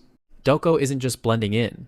He's doing the work of two men, carrying massive loads like they're nothing. He stands there for a second, looking around the site. He's using this job as a perfect cover for his own side mission. One of the workers, Chol-yon, shouts out orders, trying to keep the grim operation moving along. He's sweating under his mask, clearly not used to this kind of gruesome labor. The porters move past with another stretcher, the reality of the cleanup hitting everyone involved. Doko catches Chol-yon's eye. Even behind the mask, his gaze is intense enough to make the guy flinch. Chul-yun tries to ignore the weirdly strong new guy and focuses on the bags. The courtyard is filled with rows of bodies, and Dako is tasked with moving the heaviest pile. Back at the kitchen, Somi is in high spirits, waving her ladles around like they're twin swords. The workers start lining up for their meal, the smell of the stew finally giving them a break from the stench of the site. Dako joins the line, carrying his tray with a stoic expression. He's finished his task twice as fast as everyone else, giving him the opening he needs. One of the porters happily takes his tray, his mouth already watering at the smell of the hot food. Another worker, looking exhausted from the cleanup, reaches out to grab one of the fresh buns. "Thanks, Mong," he says, completely unaware of the deadly warrior standing right in front of him. Back at the kitchen area, Somi and the chef wave enthusiastically. "Eat up, Hyun!" Somi cheers. Doko gives a small nod, his eyes scanning the area one last time to make sure no one is watching his movements. Chul-yun is already stuffing his face, laughing as he enjoys the rare treat of a decent meal. But Doko isn't staying to eat.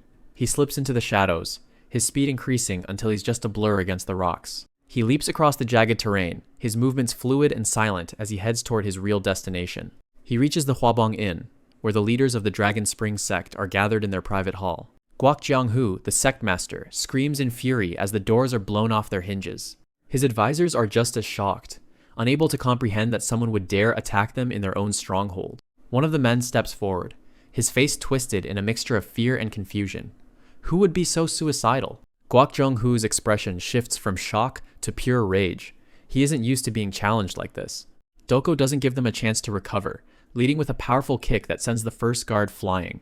The hall erupts into chaos as Doko moves through them like a reaper, his focus solely on the man in the red robes. His eyes flare with a sinister red light, a sign that he's no longer holding back his demonic energy. Guak Jianghu tries to summon his own strength, his face contorted as he realizes the sheer gap in their power.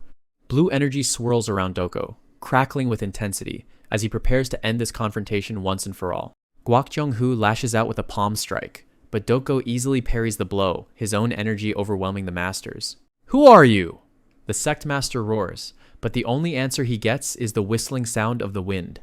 Doko counters with a strike of his own, his fist glowing with a cold blue flame. The impact is like a thunderclap, sending a shockwave through the hall that shatters the nearby furniture. Guak Jianghu is thrown back, his eyes wide with disbelief as he looks up at the mysterious intruder. He gasps for air, his confidence shattered along with his defenses.